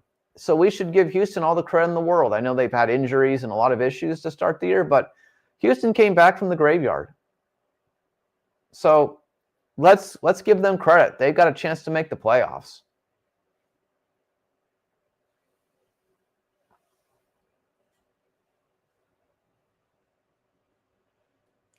So the Cleveland Browns go for it on 4th and 1, and there's a botched snap. There's a botched snap by the Cleveland Browns. 10-8 still, 49ers over the Browns there. That's your franchise quarterback right there, ladies and gentlemen. Just saying.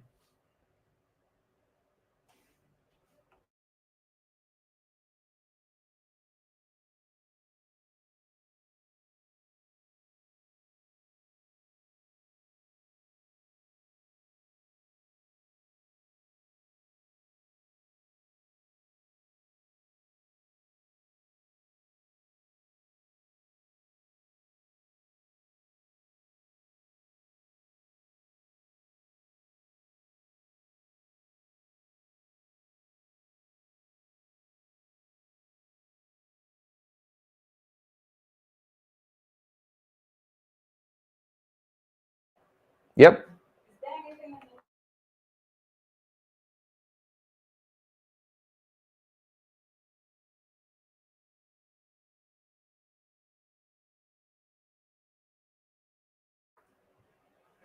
17-3. Bucks over the Cardinals. Probably gets the Bucks a win today, but a lot of questions about the Bucks for the rest of the year, that's for sure. And typical Browns indeed. Typical Browns indeed, Tom. You couldn't be more right about that one. Typical Browns. 49ers not playing a great game today, but they may find a way to win anyway. 3rd and 10 here for the Colts. Their own 20-yard line. They better get this one. And they will. Potentially. Catch. Nice pass for the Indianapolis Colts offense. Colts finally moving the ball a little bit with the catch there. Wow, what a sideline catch, Tom, if you watch that one. What a sideline catch by the Indianapolis Colts to get a first down. Colts really need to come up with some points on this drive. Colts, again, 3 weeks ago, could have been the de facto AFC first seed. That's not going to happen anymore. Probably going to be the Patriots. Got to win today. Got to win today. Got to win today. Got to win today. If you don't, you open up the floodgates in your division, and then there's the questions of, you're going to be a wild card team, even going to make the playoffs? It can change so quickly in the NFL, ladies and gentlemen.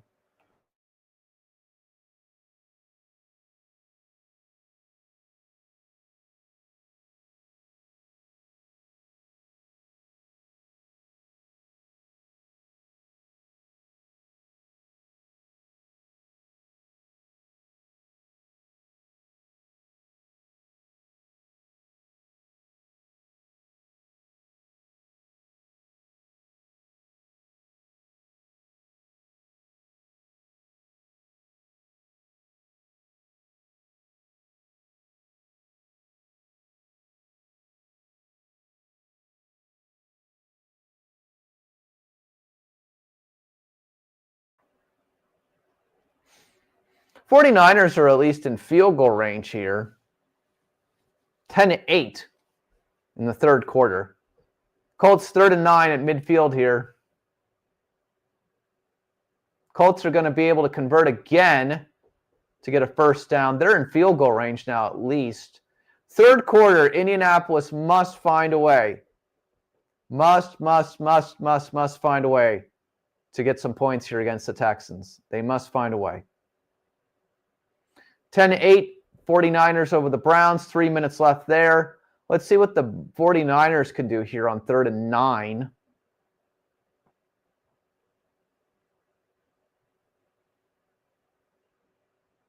Oh, first and goal for the 49ers. Nice pass over the top there. George Kittle with the catch. Kittle looking good today. Kittle mania happening. Big WWE fan there. Inside the 5.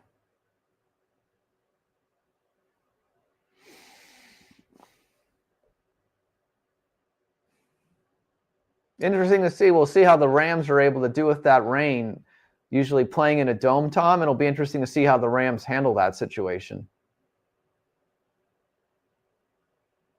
49ers are at the 3-yard line of the Cleveland Browns. McCaffrey trying to get in the end zone, but he's going to come up a little short there.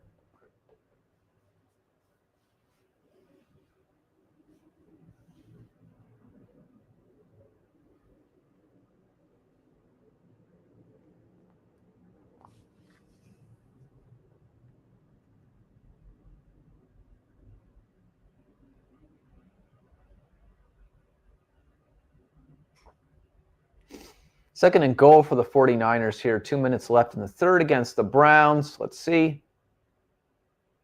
Nope. Third down upcoming for the 49ers. I think this is probably 4-down territory, Tom. I don't think they're going to kick a field goal here on 4th down. I think probably the 49ers will go for it on 4 if they don't get it here on 3. That's my opinion.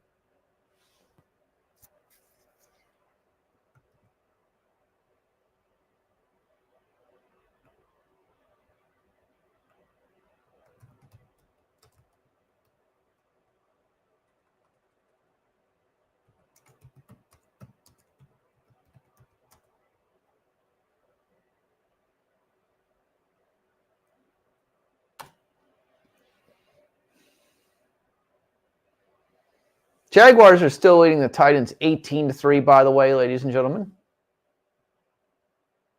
And the 49ers get that touchdown on 3rd and goal.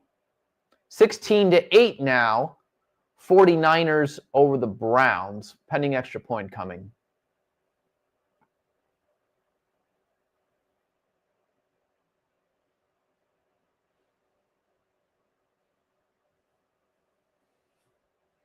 Brock Purdy with a rushing touchdown. It's nice to see Brock Purdy back on the field.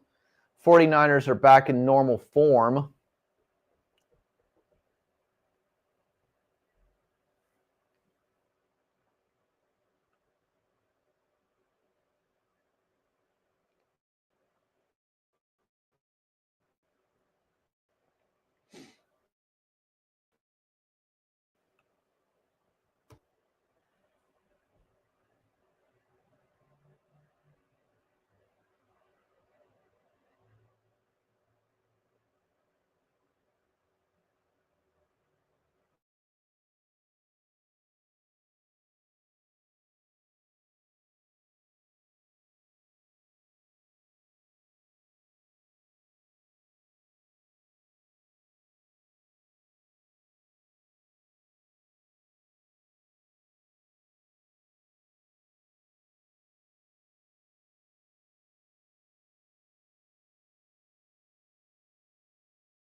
Indianapolis Colts get that much-needed touchdown.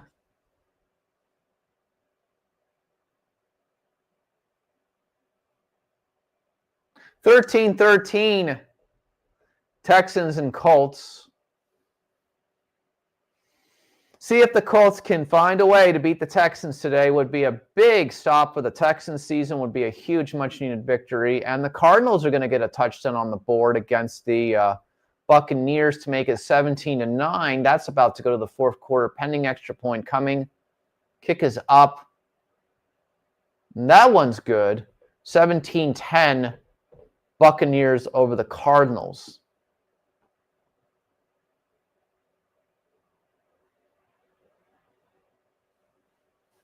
Jacksonville trying to get to 21 the weird way if they don't get a touchdown here on this drive. 18-3, Jaguars over the Texans.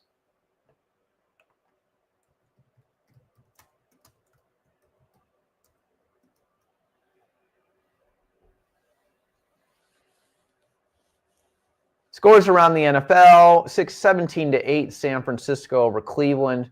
Carolina is taking it to the fourth quarter with a 24-21 lead against the Carolina Panthers. Well done, Carolina Panthers. 14-14, Jets and Falcons. 13-13 again, Colts and Texans. 16-8, Miami over New Orleans.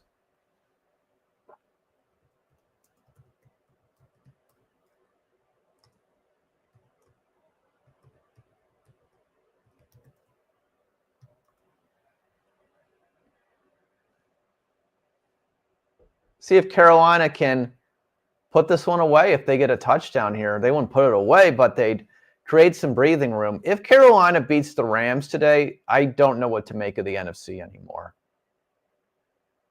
I think the NFC is so wide open at this point.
Panthers are going to go for it because it's too long for a field goal attempt. 4th and 19, but too short for a punt, I guess. I don't think they're going for it here. Nope. They're going to punt the football now. Delay of game, they'll take the punt. See if the Jacksonville Jaguars can put a cap on this one. Jaguars with a rushing touchdown. 24-3. Jacksonville over Tennessee now pending the extra point. I think we can declare the Jaguars are the team that is most likely to win today. of this group of 7 games going on right now. 24-3 Jacksonville over the Titans. Going to be very hard for the Titans to come back in this one. Jaguars looking good. Jaguars look like they're going to be a playoff team potentially. Looking better than a couple weeks ago.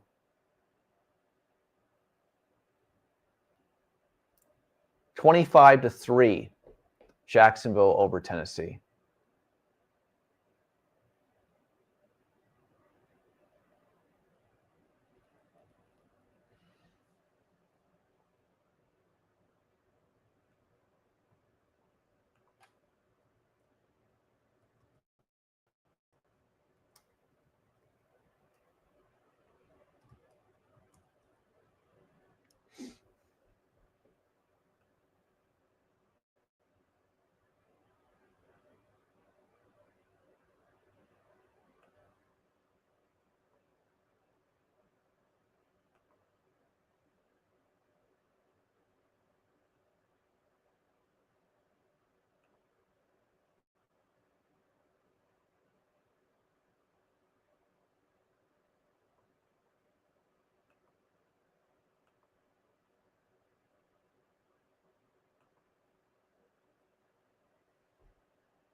I think that's a good idea, honestly, to tell you the truth. If I were the Titans, I would consider trading the number 1 pick to get a bunch of extra additional draft picks. That may actually be a good strategy, honestly, to tell you the truth.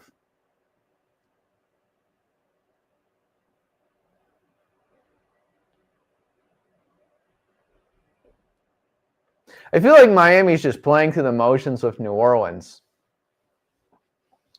I think CJ Stroud is I like CJ Stroud, Tom. I've been on the CJ Stroud bandwagon, since the beginning. I think he's an incredible quarterback. I really do. And I think as the years go on, I think he's going to get more opportunities. I think he's a great quarterback. I really do. So again, I won't be surprised, if they, Davis Mills in his backup situation for the Texans did exactly what he needed to do to get this team into possible still playoff contention. You got to give him credit. So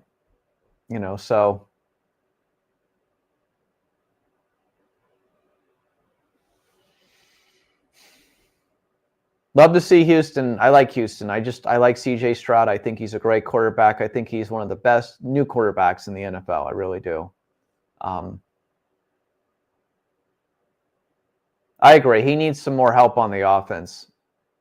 Get him a good wide receiver, and you've got a better team. I mean, that team has got an unstoppable offense when it wants it. So scores from around the NFL going to the 4th quarter. San Francisco beating Cleveland 17-8. Brock Purdy's back on the field, obviously. 17-10 Tampa Bay, Arizona 4th quarter. 14-14 Jets and Falcons going to the 4th quarter. Jaguars, 6 minutes and 39 seconds left in that one. Start running the ball in Nashville, Tennessee, ladies and gentlemen. 25-3 Jacksonville over Tennessee. If I'm Jacksonville, I'm just running the football the rest of the way. There is no reason to be throwing the football at this point when you're up 25-3. No reason whatsoever. You want to shorten that game. You don't want any injuries. You want to get out of there. You want to get moving along.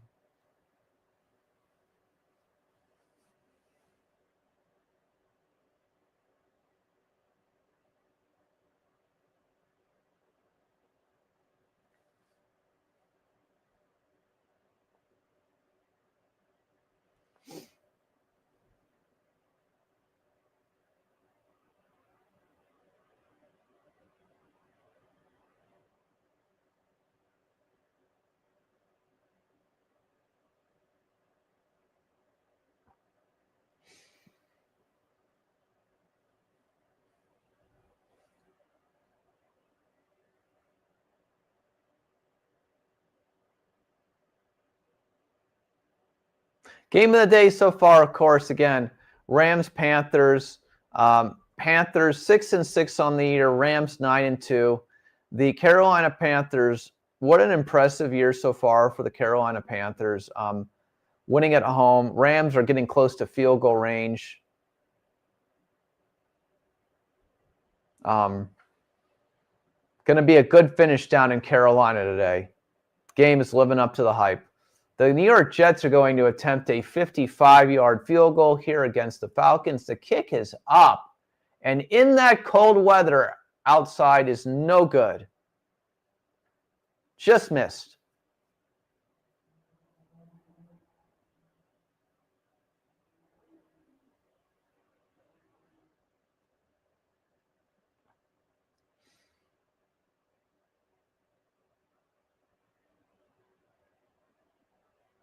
That was a close one. Doesn't get any closer than that. But no good from Nick Folk. Give him all the credit in the world, though, for making that attempt. Christian NXT One Review covering Las Vegas and the world. Whether you're watching this live or in the replay, thank you so much for being here. We're having so much fun today. These games are quite good. Not as good as last week's, but these games have been quite good so far. Carolina Rams, Texans, Colts, exciting games for sure. 49ers, Browns, not bad. Dolphins trying to keep the momentum going, 16-8 over the Saints going in the fourth quarter. But Texans, Colts, Saints, Rams, that's what we're here for today, mostly in this early set also, to see if Tampa Bay can get a win after a couple of bad losses. That's where we are right now. But pretty good action today. You know, after you have 3 games on Thanksgiving, you don't know what you're going to be left with the 1 p.m. slate on Sunday, but it's looking pretty good so far.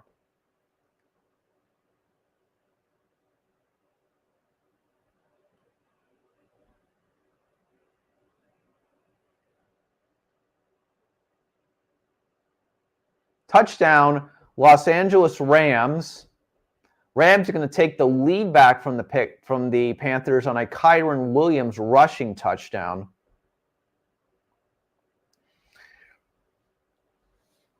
You know, Myles Garrett wishes he was on a better NFL team, Tom. See if the Panthers can respond now.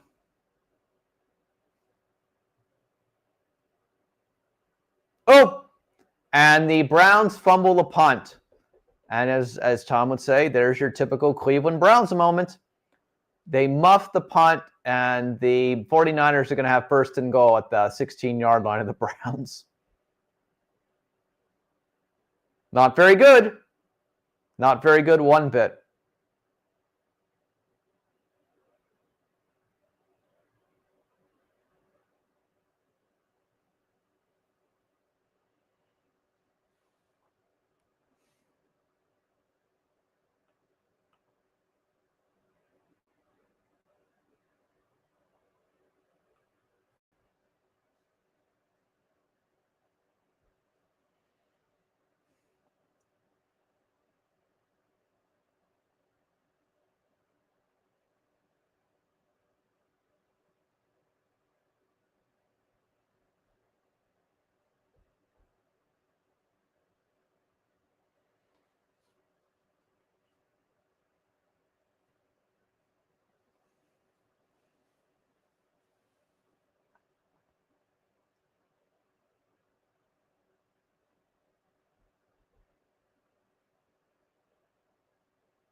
You're hilarious.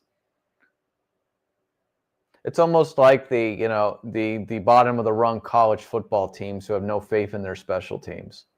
That's pretty bad, Tom. Pretty bad. 3rd and 6 for the Browns here. See if the Browns can hold the 49ers to another field goal attempt at least.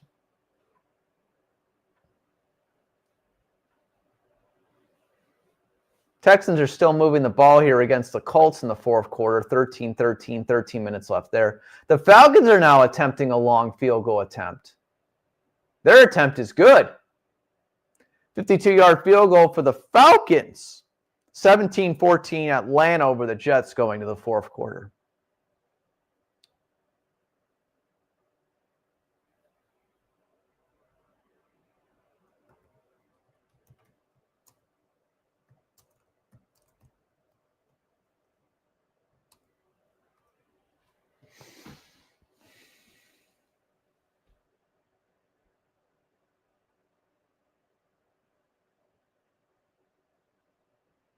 Touchdown, Houston Texans. The Houston Texans take the lead back on a Nico Collins touchdown. 19-13. Houston over Indy, pending extra point. 12 minutes and 38 seconds left in Indy. Nice reverse. Give it to the wide receiver. Get to the end zone. Nico Collins is a great talent as well, Tom. Not someone we talk about often. Agreed that the Houston Texans could use another weapon at wide receiver, but Nico Collins is a great player.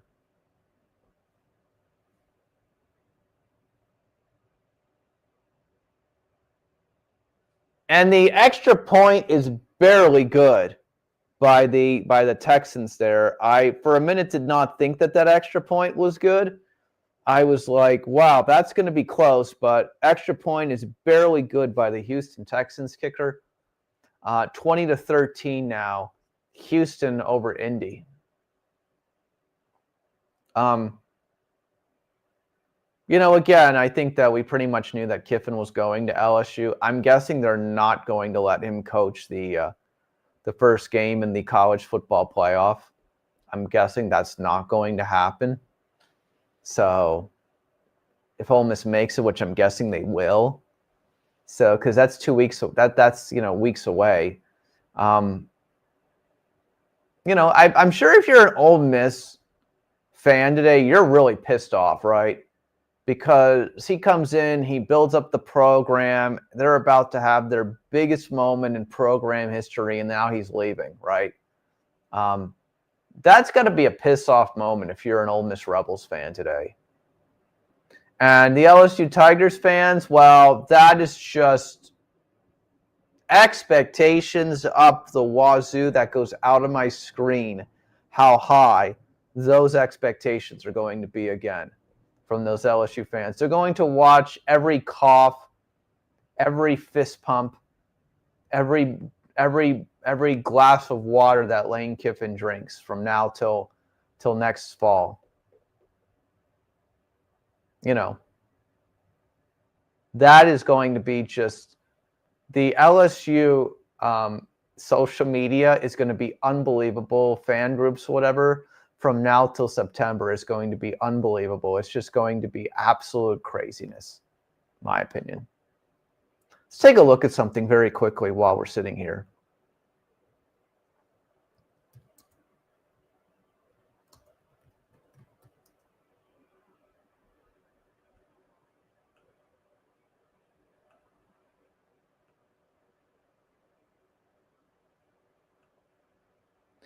Again, I don't know why I don't just try to get a contract extension and I don't know, but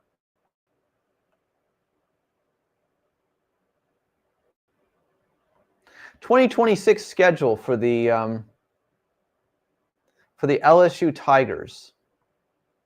Let's just go over it now. Clemson will be a challenge. McNeese, cupcake. Alabama, tough. Mississippi State, Texas, tough. TAMU, tough. At Arkansas, probably a victory. At Auburn, probably a victory. At Kentucky, probably a victory. LSU, no idea. At Tennessee. That's a tough schedule next year. So far, that's what we know. 1, 2, 3, 4, 5, 6. And there's going to be, that's a tough schedule next year. It's a tough schedule. They could literally be 7-5 or 6-6 next year with that schedule. Are LSU fans going to be happy if Lane Kiffin goes 8-4 in the first year? That is a tough schedule next year for LSU. Going to be interesting to see. Clemson, no guarantee. Alabama, no guarantee. Texas, no guarantee. TAMU, no guarantee.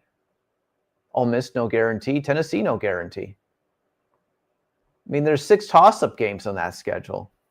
And LSU has to go to Ole Miss next year, correct? There's 6 toss-up games on that schedule. And then there's a potential, 2 of those other 6 could be competitive games. I mean, again, is LSU going to be really happy if Lane Kiffin goes 8-4 next year? That's a tough schedule. That's a lot of expectations for the first-year coach. So, we'll see.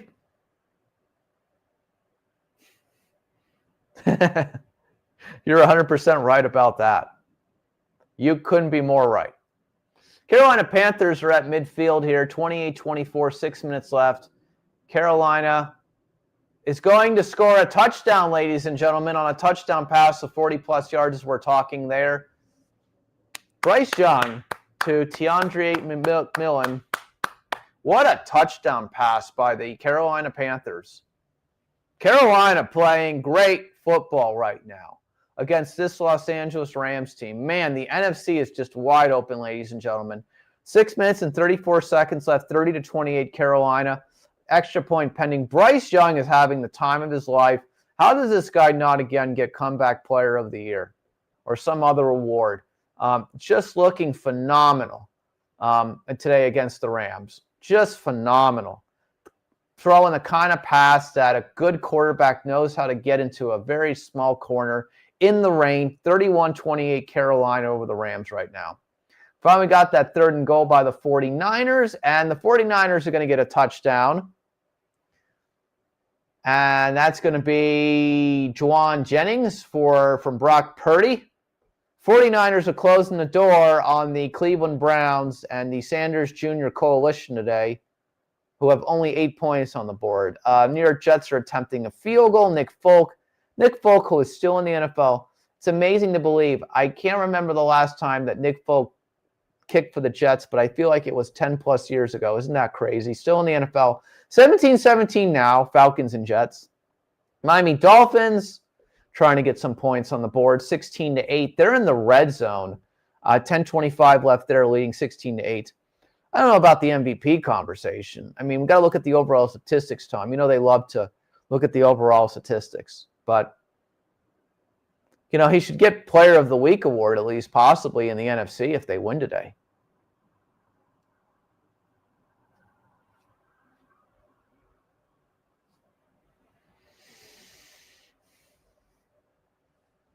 Christian XC1 review covering Las Vegas and the world.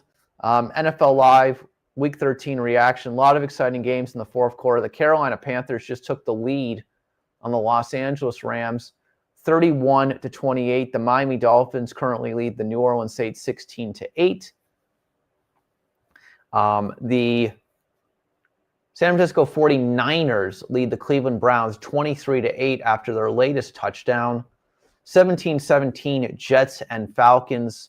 Buccaneers are going for a 57-yard field goal attempt. 9 minutes left there. That kick is up and right down the middle, and that is going to make it. 20-10 Buccaneers over the Cardinals. Maybe enough to win today. 8 minutes and 58 seconds left there. Back to Miami. 3rd and 10 for the Dolphins. Trying to get to 5-7 on the year. Miami is going to get sacked in the backfield, and they'll be kicking a field goal, I'm sure.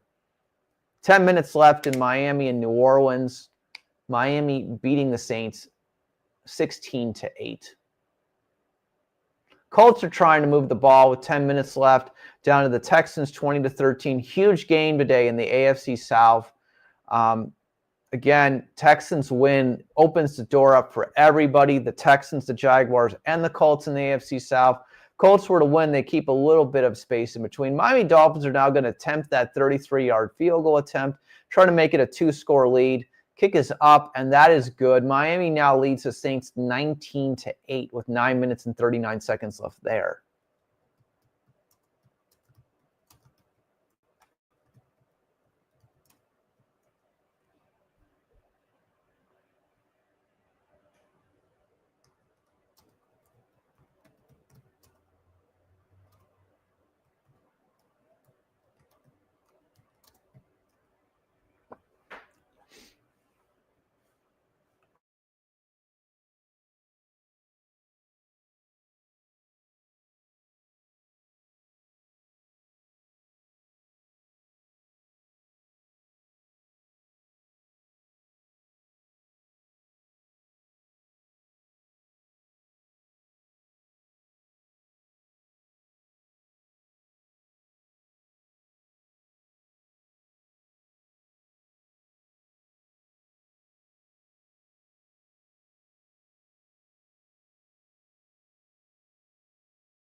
Great game today. Panthers and Rams living up to the hype again. 5 minutes left.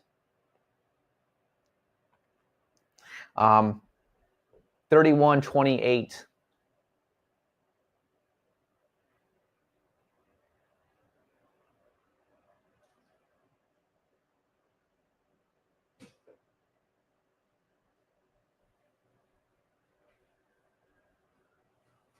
Tom, a lot boggles the mind today.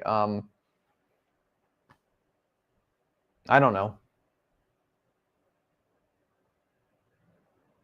It's going to be tough for Ole Miss now because the question is that, a lot of the good coaches have already been hired that are out there. They were even interested possibly in John Summerall, Florida's new head coach. Isn't that crazy how this all works? So Lane kind of put Ole Miss in a bad position, right, by not doing this earlier, which wasn't really fair, right? Auburn got their head coach. Florida got their head coach. Not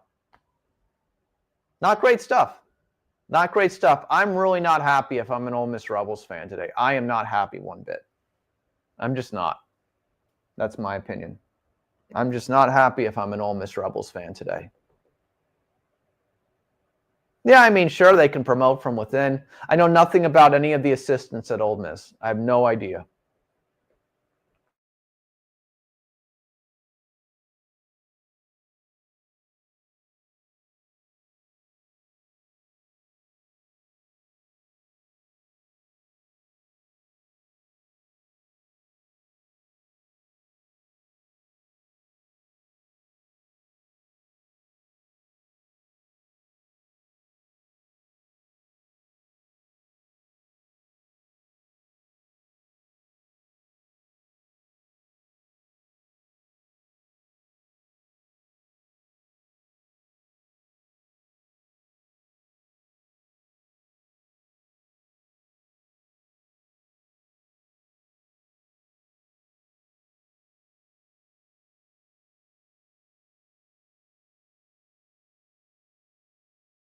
At the very least, what you could do is you could promote from within for a year.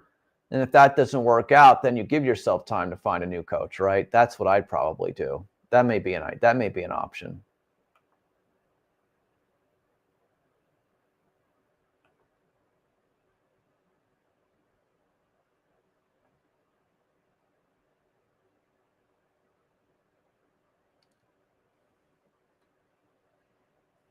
Colts are going to have to hold to a field goal attempt here. That kick is good. Texans still leading the Colts 20-16, 8 minutes and 40 seconds left in the fourth. The question is now, can the Colts hold that Texans offense? 3rd and 6 for the Rams in the cold rain in Carolina, down 31-28. They are at the 35-yard line. Let's see what happens on a 3rd and 6 here. Matthew Stafford able to get the first down. The Rams drive will continue. Sanders Jr. is hurt. Is it back to Doug Gabriel for the Browns, I'm guessing? That would be my guess, right?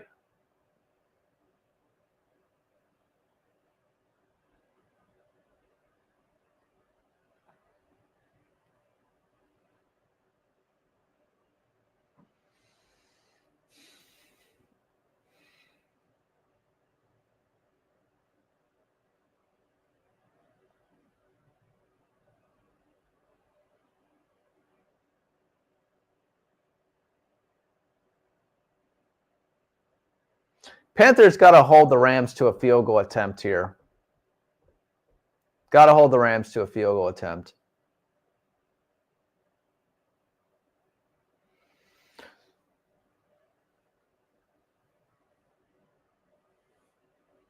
The New York Jets have lost 10 straight games after scoring first.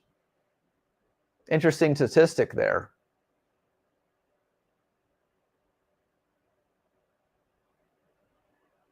Falcons are in the red zone, 17-17 Jets and Falcons.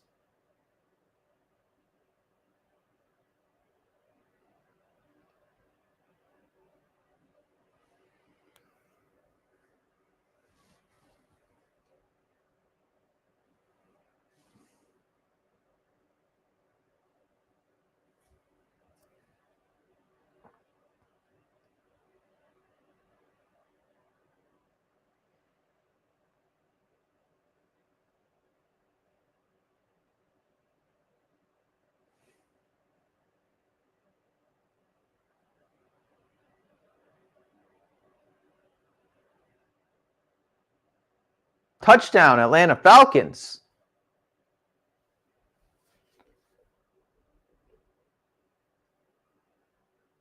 (23-17) Falcons, pending extra point coming.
Carolina Panthers are celebrating after that one, but there is a penalty flag on the play. Fumble conversion, there was a flag. I'm guessing it was on the Rams. Panthers defense comes up huge there. Panthers could win the biggest game of their, I don't know, is it the biggest win for the Panthers in, I don't know, forever? They beat the Rams today? I guess so, right?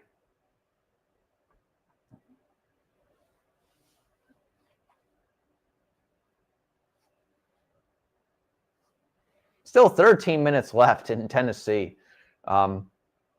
Jacksonville 25, Tennessee 3. That game is just going so slow.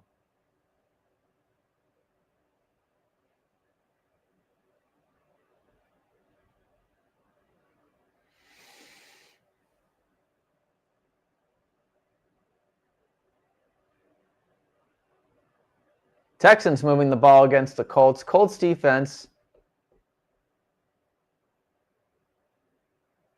not playing well right now in a crucial moment. CJ Stroud is just tearing apart the Colts secondary right now. Listen, welcome to the NFL, Sanders Jr. Welcome to the NFL. That's what I have to say to you. Welcome to the NFL, right? Welcome to the NFL. Welcome to the NFL.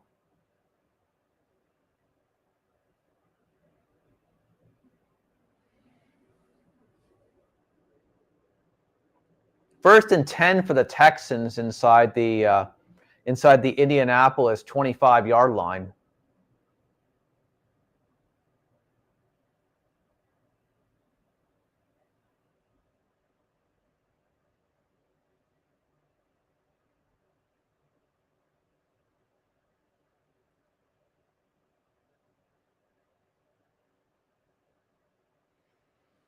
Listen, Sauce Gardner probably is one of the best defensive players in the NFL, right?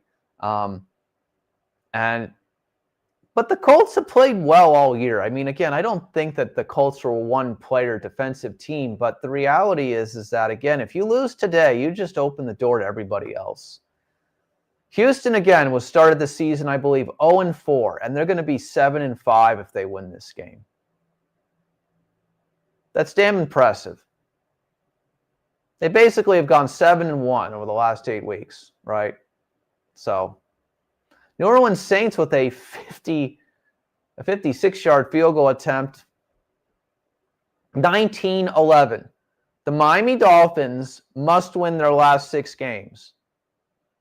It starts with winning the next 6 minutes against the New Orleans Saints. But 10-7, I've said, I don't think is still going to be good enough for the playoffs. But Miami's played a little bit better last couple of weeks. They'll get to 5-7.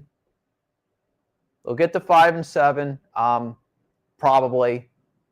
But again, I don't think 10 is going to be good enough. Bills are going to probably win today. They're going to have 8 victories. Miami still would be 3 games out with 5 to go. I just don't see it. While it's nice to see the Dolphins are playing better now, it's too little too late, in my opinion, still.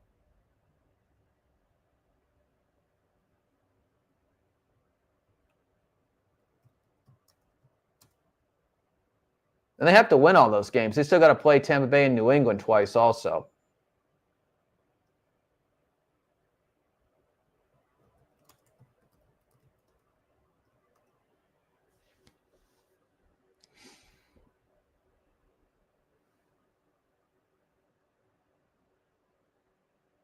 Christian XC Wine Review covering Las Vegas and the world. We're in the fourth quarter of our Week 13 NFL Live reaction here. Thank you so much for joining us, whether you're watching this live or in the pre-recording or in the recording afterwards, excuse me. Great games going on right now. Carolina Panthers looking to get their biggest victory in forever, in the history of forever, leading the Rams with 2 minutes left, 31-28. That would put the Panthers at 7-6. The Rams are currently 9-2. I think the Rams are one of the best teams in the NFL, but losing to the Panthers on the road to Carolina right now, 31-28, about 2 minutes left there. Can the Panthers hold on?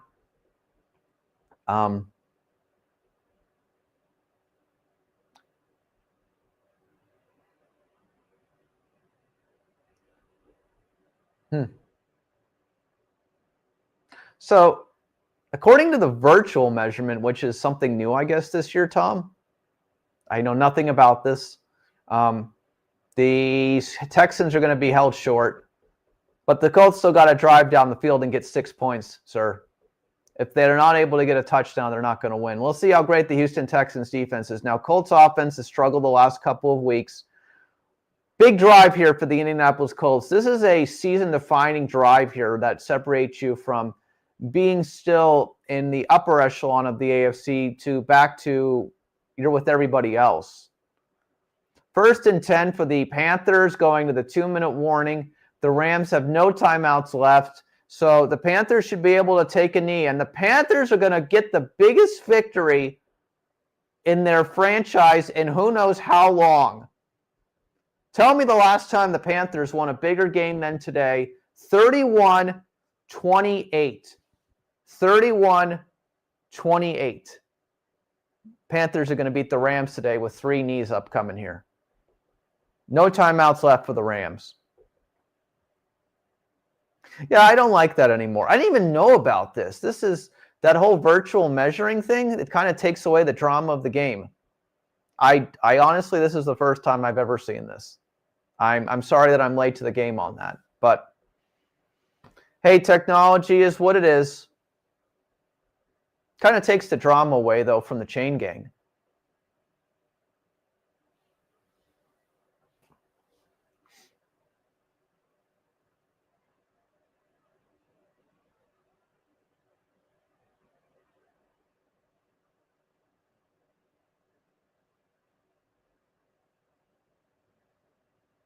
Nice pass there by the New York Jets to get the first down. 24-17 Falcons leading the New York Jets right now. Jets trying to get down there and make it interesting here in the last 5 minutes. Falcons looking for their 5th win of the year. Again, I think the Falcons are way outside of playoff potential possibility, even if they were to finish 10-7.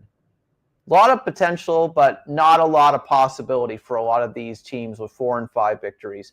The San Francisco 49ers have put the cap on the Cleveland Browns game today with the field goal. 4 minutes left in Cleveland. San Francisco 26-8.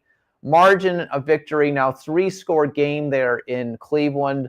Not likely the Browns can get 3 scores in 4 minutes. 49ers, Brock Purdy's got them back. They're going to win their next game of the year. 49ers quietly getting to 9 victories on the NFL season today. Still in there.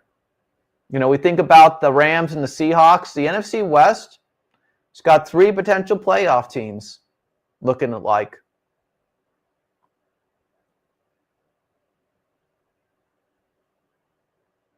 Buccaneers, by the way, Cardinals have gotten a touchdown on the board. See if they can hold the Cardinals on 3rd and 10 there. Mayfield is going to run. He's not going to get there. Arizona Cardinals have one timeout left. Can the Buccaneers get upset today against the Cardinals? Not looking good against the Cardinals. The Tampa Bay Buccaneers 6-5 on the year. Arizona 3-8. Tampa Bay needs this victory badly. They need this victory badly. 20-17. They're going to give the Cardinals a chance to either send this game to overtime or win outright. It's 20-17. 2 minutes left in Tampa Bay. Arizona with a chance to pull the upset today. Back to Indianapolis, 20-16. Indianapolis with the football, second down here around their own 35-yard line. Got a lot of time left still, but Indy must get a touchdown. Indy must get a touchdown here.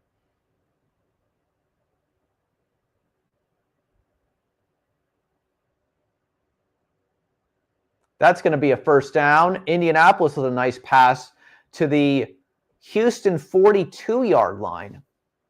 Back to the Jets. They're in the red zone against the Falcons here at the approximate 16-yard line of the Falcons. They're trailing with 4 minutes left. I tap my hat to both the Falcons and the Jets fans who are out there in the cold weather watching this football game that will have no impact on the NFL season. But those are real fans out there today at the Falcons and Jets game. 4-7 versus 2-9. Congrats to the Carolina Panthers. I know what my NFL lead story is this year. Congratulations, Carolina Panthers. You have made me proud today, ladies and gentlemen. You know, every week I think that we have got that NFC figured out, and Bears beat the Eagles, Panthers beat the Rams. Who wants it in the NFC, ladies and gentlemen? Who wants it? I mean, Green Bay played well on Thursday against the Packers, but man, win of the day, probably the biggest victory in Carolina Panthers football franchise. Again, in how many years? They beat the 9-2 Los Angeles Rams today, 31-28. Carolina improves to 7-6 on the season. And why this is big, by the way, ladies and gentlemen, is that if the Buccaneers are not able to hold on today against the Arizona Cardinals, the Panthers and Buccaneers would be tied with 5 weeks to go in the NFC South division.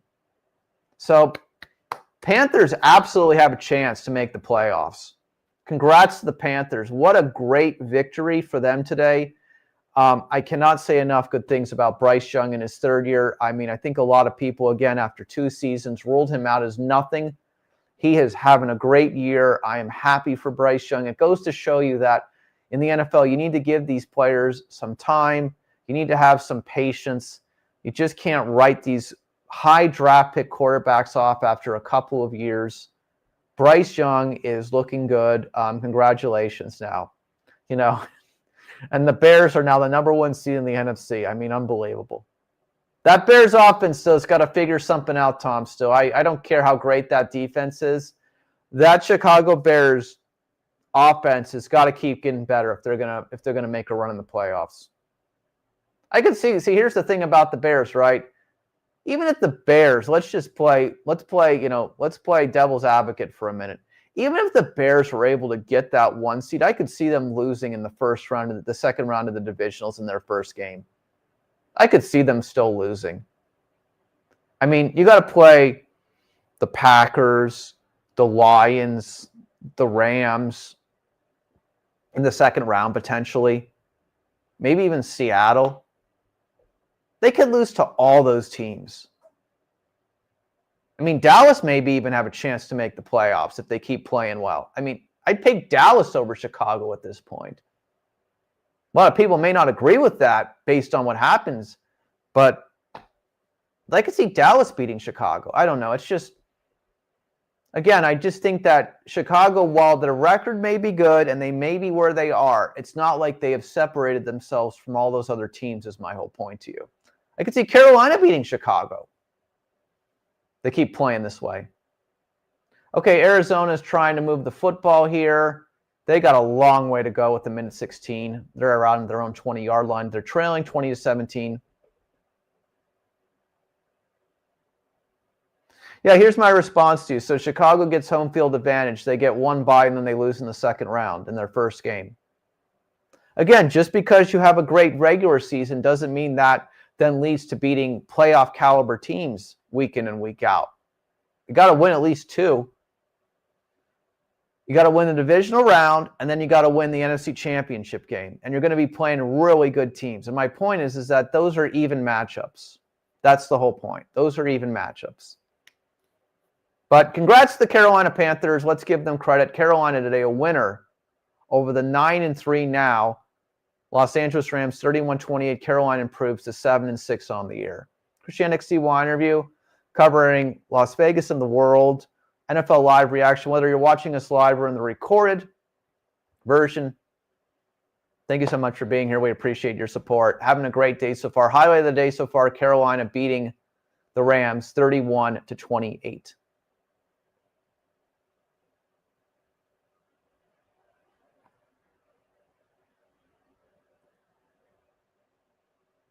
Still got 5 weeks left to make more than 7 wins too. We're going to have to look at Carolina's remaining schedule in a minute. This is getting interesting. Let's take a look.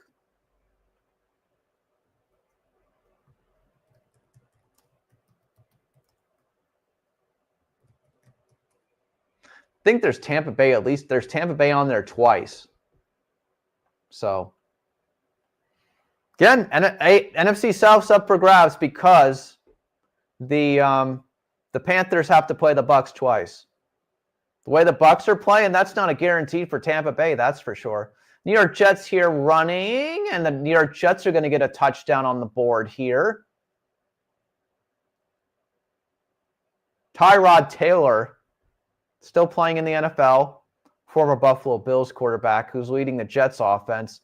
24-23, Falcons and Jets. 1 minute and 53 seconds left. Go for two? Probably not. It looks like they're going. I don't know. I mean, if it's a 4-7, 2-9, I think if I'm the New York Jets, I'd probably go for two. They're not going to, but I'd probably go for two. Extra point coming up here for the Jets. None of this is guaranteed. Bad weather, you never know. Extra point not as easy. See if the Jets kicker can tie this one up. Nick Folk is on the field for the New York Jets. Kick is up. It's going to be good. 24-24, Falcons and Jets. 1 minute and 53 seconds remaining there. Let's see if the Falcons can get into game-winning field goal range. 20-16, Colts losing to the Texans. Got a minute and change left there. Can the Texans hold on and make the AFC South all that more interesting? Would be able to put 3 teams in the playoff contention route for the division. Jaguars, Colts, and Texans if the Texans win today. Couple minutes left there.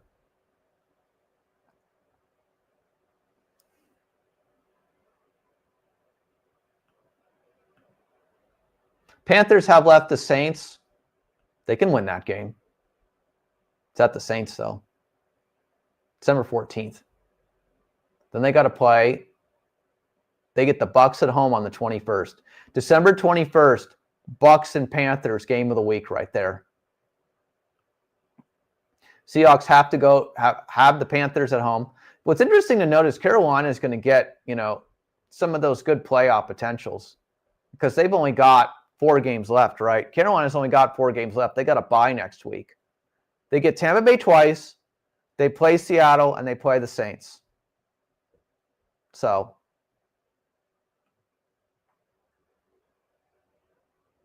two weeks from now, I got 2 weeks to prepare for New Orleans. If I'm the Carolina Panthers, I better start looking at what went wrong when we played the Saints earlier this year, who have 2 victories. You got 2 weeks to prepare for a 2-win team, potentially. Get it together, Carolina Panthers. Get it together. Playoff is possible if you win that game. You got a chance to play yourself in. Even if, the Bucs win today, you still got a chance to play yourself into the playoffs. Let's go. New Orleans Saints late here against the Miami Dolphins. Speaking of the New Orleans Saints, get a touchdown. They're going to have to get the 2-point conversion. It's Miami 19, New Orleans 17. Miami Dolphins kind of sleeping through this game. Got to now come up with a stop on the 2-point conversion attempt. 19-17 right now. What a catch by the New Orleans Saints wide receiver right there. See if New Orleans can come up with a 2-point conversion attempt here. They only have one timeout remaining against the Dolphins, so an onside kick is coming if the Saints do not get the 2-point conversion here. New Orleans is 1 for 2 on 2-point conversions this year, with one converted already today, excuse me. Penalty flag on the play, if you can believe it. There's a penalty flag on the 2-point conversion on a false start for the New Orleans Saints. And that is why the New Orleans Saints are 2-9. You get the touchdown, and now you have a chance to get the tying 2-point conversion. You're going to make it that much more difficult for yourself. And that is how a team is 2-9 and not 9-2, ladies and gentlemen. 19-17 2-point conversion coming up here in Miami for the Saints, trying to tie the game with 77 seconds remaining. See if the Miami Dolphins defense can come up with a stop here.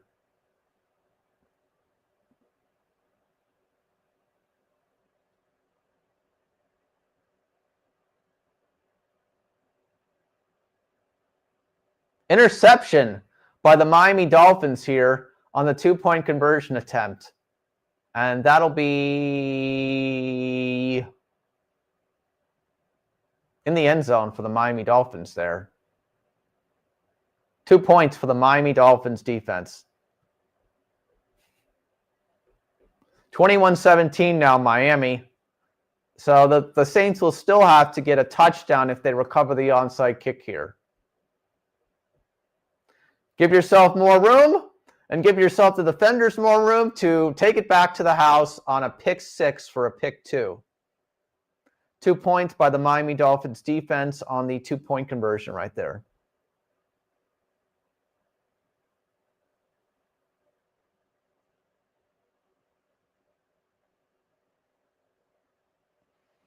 Yeah, not very good. And that's why the New Orleans Saints, again, are 2-9. Let's see what happens here with the onside kick. Dolphins still have to recover the onside kick to end this game.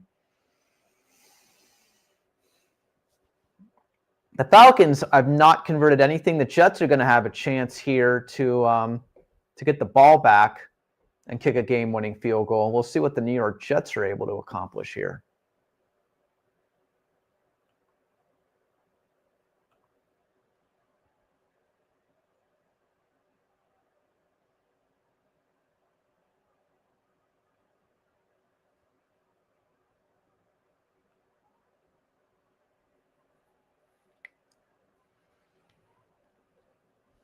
Houston trying to end the Colts game 2nd and 9 here at their own 32-yard line. The Colts still have 2 timeouts remaining, and the Houston Texans are going to get that first down, and that should pretty much almost end the game, I believe.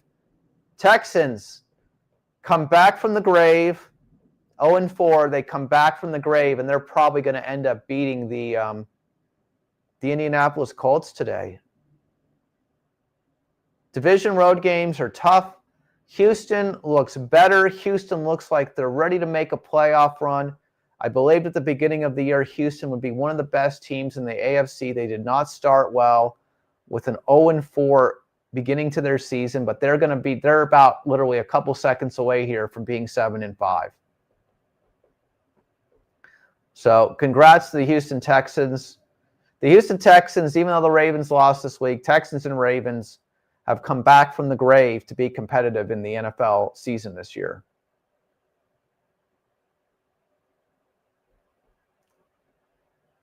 Onside kick now coming in Miami. For the Saints and the Dolphins, let's see if Miami can recover the onside kick and end this game and get to 5-7 on the year.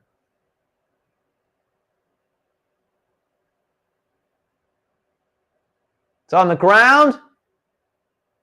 And the Saints have recovered the onside kick. Miami Dolphins defense will have to get back on the field and hold the Saints from scoring a touchdown here. The most perfect onside kick I've seen in a long time, a perfect bounce. the Saints recovered the onside kick against the Miami Dolphins, and now the Saints have a chance to beat the Dolphins. And if the Miami Dolphins lose today, their playoff hopes are absolutely over. There is no mathematical way for the Dolphins to make the playoffs if they're not able to hold the Saints here. Perfect onside kick by the New Orleans Saints. Perfect. 2-9, but an onside kick recovery nonetheless. Booth review on this one, though. I guess they're gonna see if it was possibly touched before we approve that. So Jets are back at their own 5-yard line. 24-24, Jets and Falcons. 1 minute left. That one looks like it's going to be going to overtime. So it looks like we're going to get some free football. To the New York Jets and Falcons fans, congratulations. Your teams have made it to overtime. You get to sit out in the cold weather for just a little bit longer. And maybe a tie is in your future. So it looks like on that onside kick, it did hit a Dolphins defender, which would then make it a live ball. So if that is the correct call, the Saints should have the football. Let's see what the refs say here. We've got a Booth review in Miami.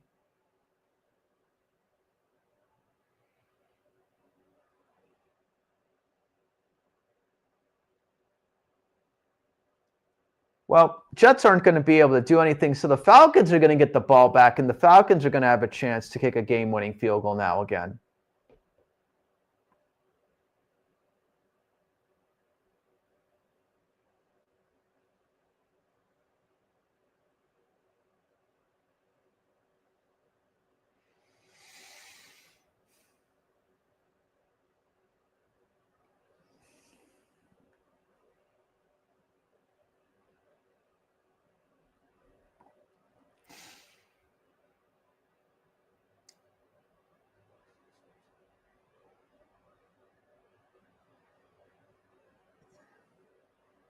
So based on the clock,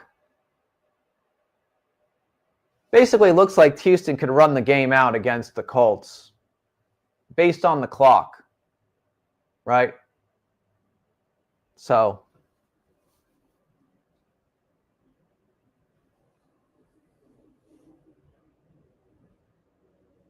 what's the Booth review, Tom? That it didn't go 10 yards on the onside kick? I don't understand what takes so long to review this. This is so simplistic, in my opinion, right?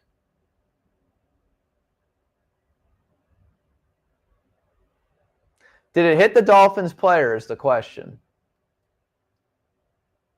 I think it did, no? What's the call on the field?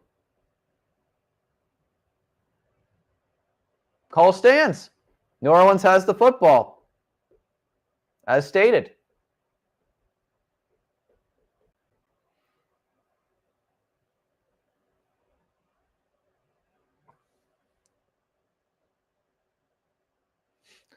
New Orleans wins this game. I think McDaniel will be fired at the end of the year.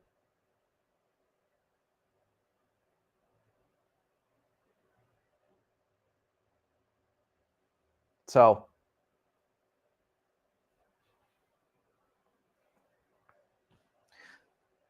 we're getting to the end of the 1 o'clock games here. Just a reminder for all of you, we will be here till the end of these 1 o'clock games as we get into the beginning of the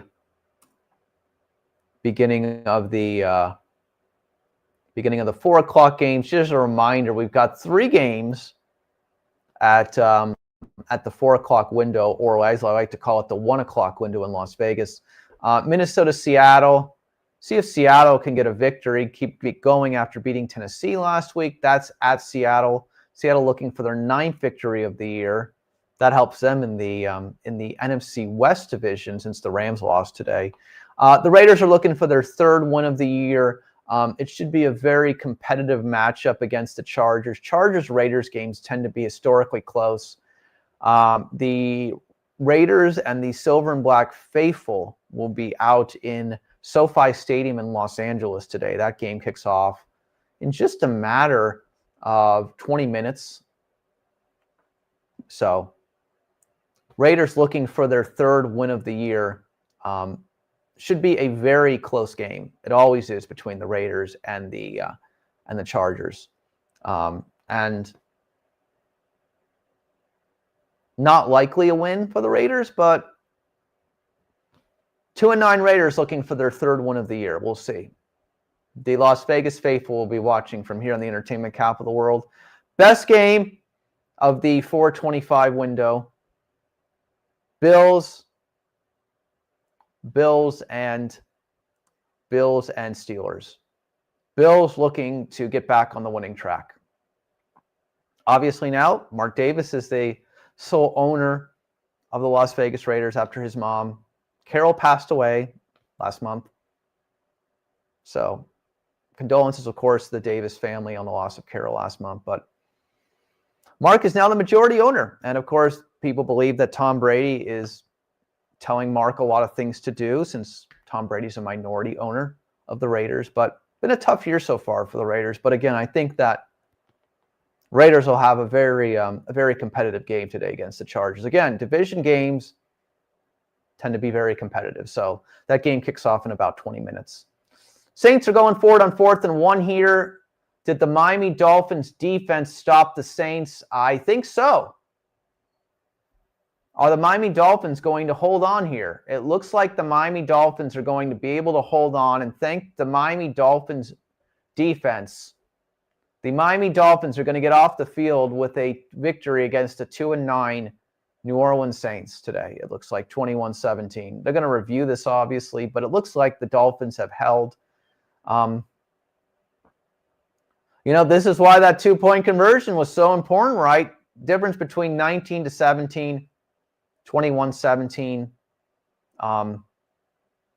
Instead, Saints could be kicking a field goal for a win.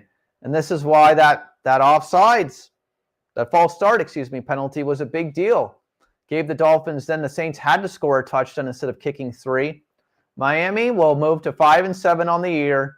Not very easy over the 2-9 New Orleans Saints down in Miami. 21-17, it looks like Miami's going to win that game.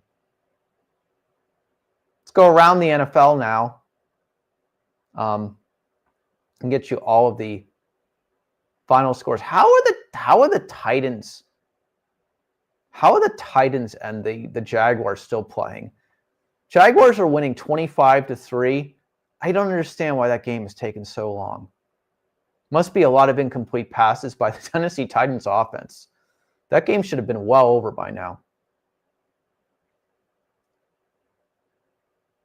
Take you around the NFL. Let's go over what we know so far today. The Houston Texans, Indianapolis Colts Cinderella season seems to be over after losing to the Chiefs last week and the Texans this week. Texans improved to 7-5 on the year. The Colts are now 8-4. The Jaguars will be first place in the AFC South with the win today. They're going to win in a couple minutes. Houston beats Indy 20-16.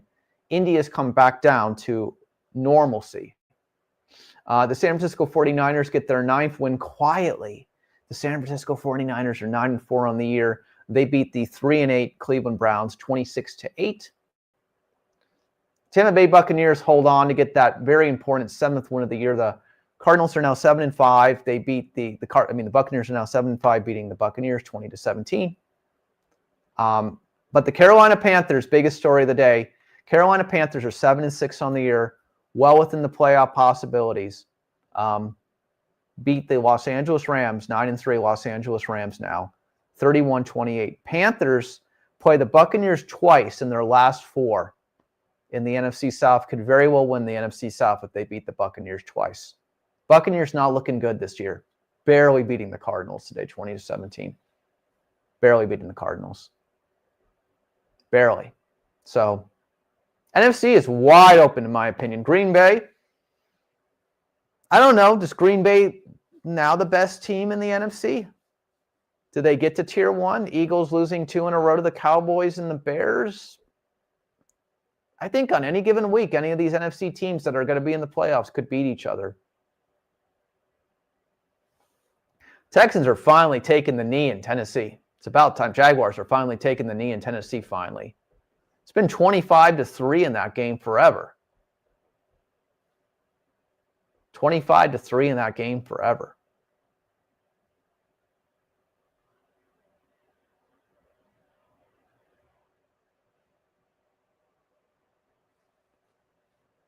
Titans are going to have the first pick in the NFL draft, it looks like.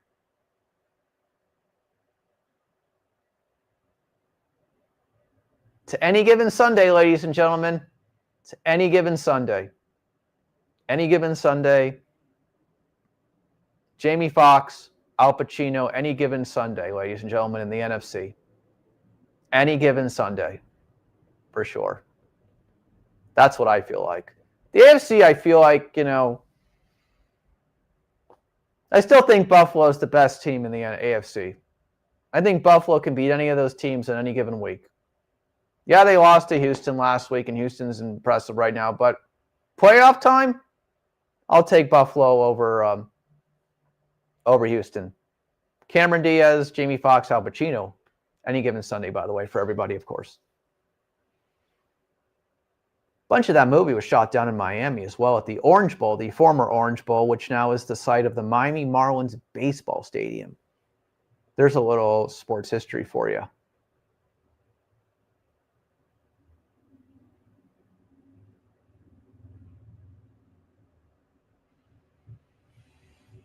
I like the Seattle Seahawks throwback uniforms, honestly, Tom. They look great. They remind me of 1990s Seattle Seahawks football when Warren Moon played for the Seattle Seahawks. I'll never forget, I met Warren Moon probably as a 10-year-old. When the NFL Super Bowl Experience was in town for the Broncos and Falcons game. Probably was more like 12 years old. But that's when Warren Moon was the quarterback for the Seattle Seahawks.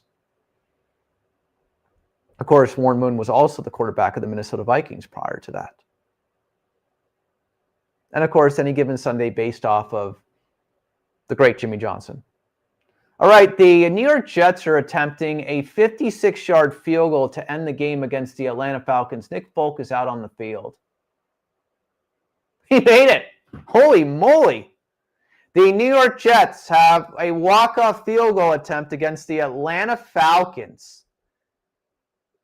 Atlanta Falcons and New York Jets fans, you do not have to suffer through overtime in the cold weather for your teams today, as the New York Jets, with a walk-off field goal attempt, beat the Atlanta Falcons 27-24. The New York Jets are now 3-9 on the year. The Falcons fall to 4-8 on the NFL season. And that will eliminate the Atlanta Falcons from the playoffs officially. There is no run for the Falcons to get to 10-7 on the year. Jets get their third win of the year. Jets not giving up. Tough game next week. Miami, who still believes that they can somehow get to 10-7 on the year, but I don't think that's going to be enough for the playoffs. We'll have to play at the New York Jets next week. Not going to be easy for the Miami Dolphins to beat that New York Jets team next week. It's not going to be an easy game. Final scores. Let's go around the league again. San Francisco 26, Cleveland 8. Again, San Francisco 9 wins this year quietly. Brock Purdy's back. NFC West, best division in football? Maybe so. Tampa Bay barely beats Arizona today, 20-17. Tampa Bay gets to 7-5, but the Carolina Panthers are right behind them at 7-6, upsetting the Los Angeles Rams today. Biggest win for the Carolina Panthers in many, many years, beating the 9-3 Rams. Carolina wins at home. Bryce Young, again, player of the week in the NFC. He better be, I think. Comeback player of the year. I don't know, again, if you can give a comeback player of the year award to a quarterback in his third year, but the first 2 years, they were lucky to win 2 or 3 games. So I don't know. Again, got to check the rules on that. But Carolina looking great. Have Tampa Bay twice. They can still win the division. Jacksonville beats the 1-10 Tennessee Titans 25-3. The Jaguars now are in first place in the AFC South. The Indianapolis Colts a couple of weeks ago looked like they could have been the 1 seed in the AFC. That's not going to happen anymore. New England is well in control of that right now at 10-2. Indianapolis losing to Houston today. The Houston Texans 0-4, 7-1 since then. Hats off to the Houston Texans. They could still win the division as well. They beat the Colts today 20-16. Miami finds a way to keep their slim playoff hopes alive, beating the New Orleans Saints 21-17. Jets walk-off field goal. We just saw that. 27-24 over the Falcons. Falcons fall to 4-8 on the year, done for the year. Now officially, mathematically for the playoffs. Don't see any way the Falcons are making the playoffs, obviously. Now, they'll be eliminated in the next week or so. So that's your look at the around the NFL today of the early games. I got to tell you in this regard, I'm just, again, we'll be talking about it later tonight in the review show. Obviously, the review show later tonight. We'll be talking 20 minutes of Carolina Panthers football, I think, tonight in the review show. Review show starts again tonight, midnight Eastern, Monday morning, East Coast, 9 o'clock here, Las Vegas time Pacific. We'll be back to give you a review of everything in the NFL and the latest in Las Vegas. We'll talk about a couple things, I'm sure, as well, always in Las Vegas. Review from Thursday. Dallas beating Kansas City 31-28 on Thursday. Kansas City Chiefs not going to make the playoffs. It's not going to happen, most likely. They're going to need a lot of help. It's not looking good this year for the Kansas City Chiefs. Historically, we've talked about this in the past, but the team who loses the Super Bowl, the next year many times misses the playoffs. And the Chiefs are living up to that historical situation right now. Dallas, we wrote them off a couple of weeks ago, but Dallas has won 2 games against the Raiders and the Chiefs, and Dallas has a chance to still make the playoffs. I do not think that Dallas is going to win the NFC East. 3 wins, the Raiders, the Eagles, and then the Chiefs. I do not think Dallas is going to win the NFC East, but they could make the playoffs still. They're playing better because all the weapons are back. All the injuries are not there now for the Cowboys. Tom made that point on Thursday. And then finally, Ravens really, if the Steelers lose today, it doesn't really hurt the Ravens. But Bengals, again, let's talk about the Cincinnati Bengals. Again, they get Joe Burrow back and they win a game and they're 4-8. And no, they're not getting into the playoffs at 9-8. Too late for the Cincinnati Bengals. Bengals may be the funnest team to watch in the NFL by far, but they're 4-8, and they're not making the playoffs. So, not making the playoffs. So, those are my final thoughts live from Las Vegas, the most exciting city in America today, our NFL Live Week 13 reaction. Again, thank you so much for being here, whether you're watching us in live time, live right now, or you're watching us in the recorded fashion after the fact. Thank you so much for your support. Whether you watch a minute, an hour, or 5 hours, we're greatly appreciative. Go over to the main channel always. So every Wednesday night, we drop the college football segment with Lane Fobbs at Bearcat Bites. Find him at X, Bearcat Bites with a K for cat, Bearcat Bites. Find Lane Fobbs there. We do a college football segment every Wednesday. We'll be back this coming Wednesday. Conference Championship Week. Some of those games will impact the college football playoff. See that Wednesday night. We'll be dropping that as always. Go over the main channel. Also, Las Vegas headliner Jennifer Romas has got a new show coming to Vegas in January. Go watch that CY interview. Also, of course, our interview with the great actress Morgan Fairchild. Go over the main channel, watch our videos, our CY interviews. We greatly appreciate that as well. We'll be back later tonight from the most exciting city in the world, Las Vegas, for our Week 13 NFL Week in Review. We'll be talking about, obviously, the games currently going on right now, Seattle, Minnesota, Raiders, Chargers, and Bills. Steelers, of course, the Sunday night football game tonight is the Commanders and the Denver Broncos as well. I'm Chris Yandick, CY interview. Have a great rest of your day. We will, again, also talk more tonight about all the college football signings, head coaching signings, so much to talk about in that regard. And Las Vegas's college football team gets to play Boise State again in the Mountain West Conference Championship game.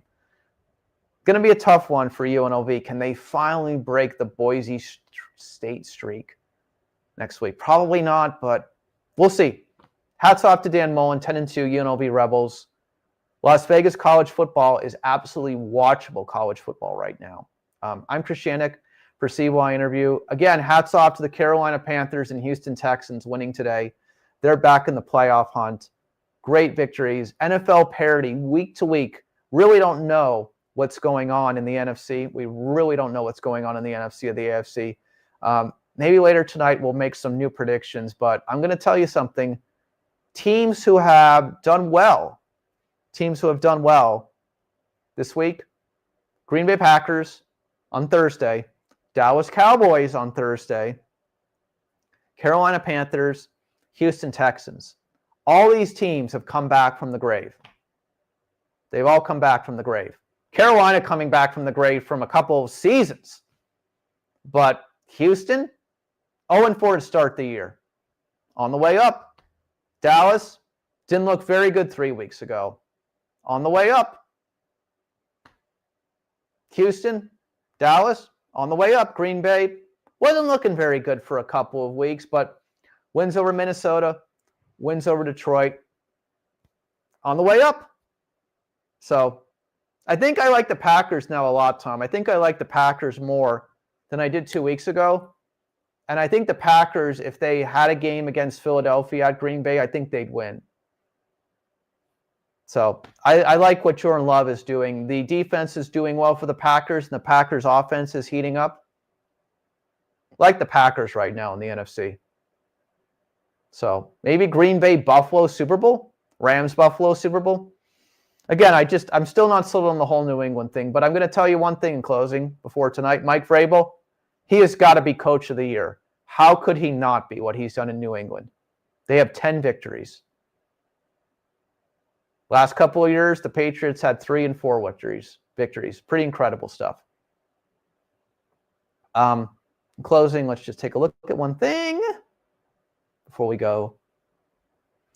Vikings and Seahawks, no score after the first quarter for those of you watching. And the Raiders and the Bills are about to kick off. Later tonight, we will be back for our NFL Week in Review. Thank you so much. We'll see you then, Tom. Everybody else, thank you for everybody who's watching across the world. Again, hope you had a great Thanksgiving. Happy upcoming holidays to everybody. Thank you so much for being here today. I'm Chris Shanek for CY Review. We'll see you back here tonight.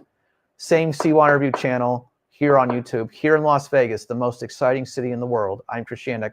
Have a great rest of your day. Enjoy the rest of the NFL. Thank you so much. We'll be back here again normal time next week, 10 a.m. Las Vegas time. But again, we'll see you later tonight, 9 o'clock Las Vegas time, midnight. See you then. Lot to talk about, and probably talk about the War Games as well, Survivor Series with Tom as well. WWE coming to Las Vegas for WrestleMania 42, April 2026. It's going to be here before you know it. Have a good day, guys and ladies.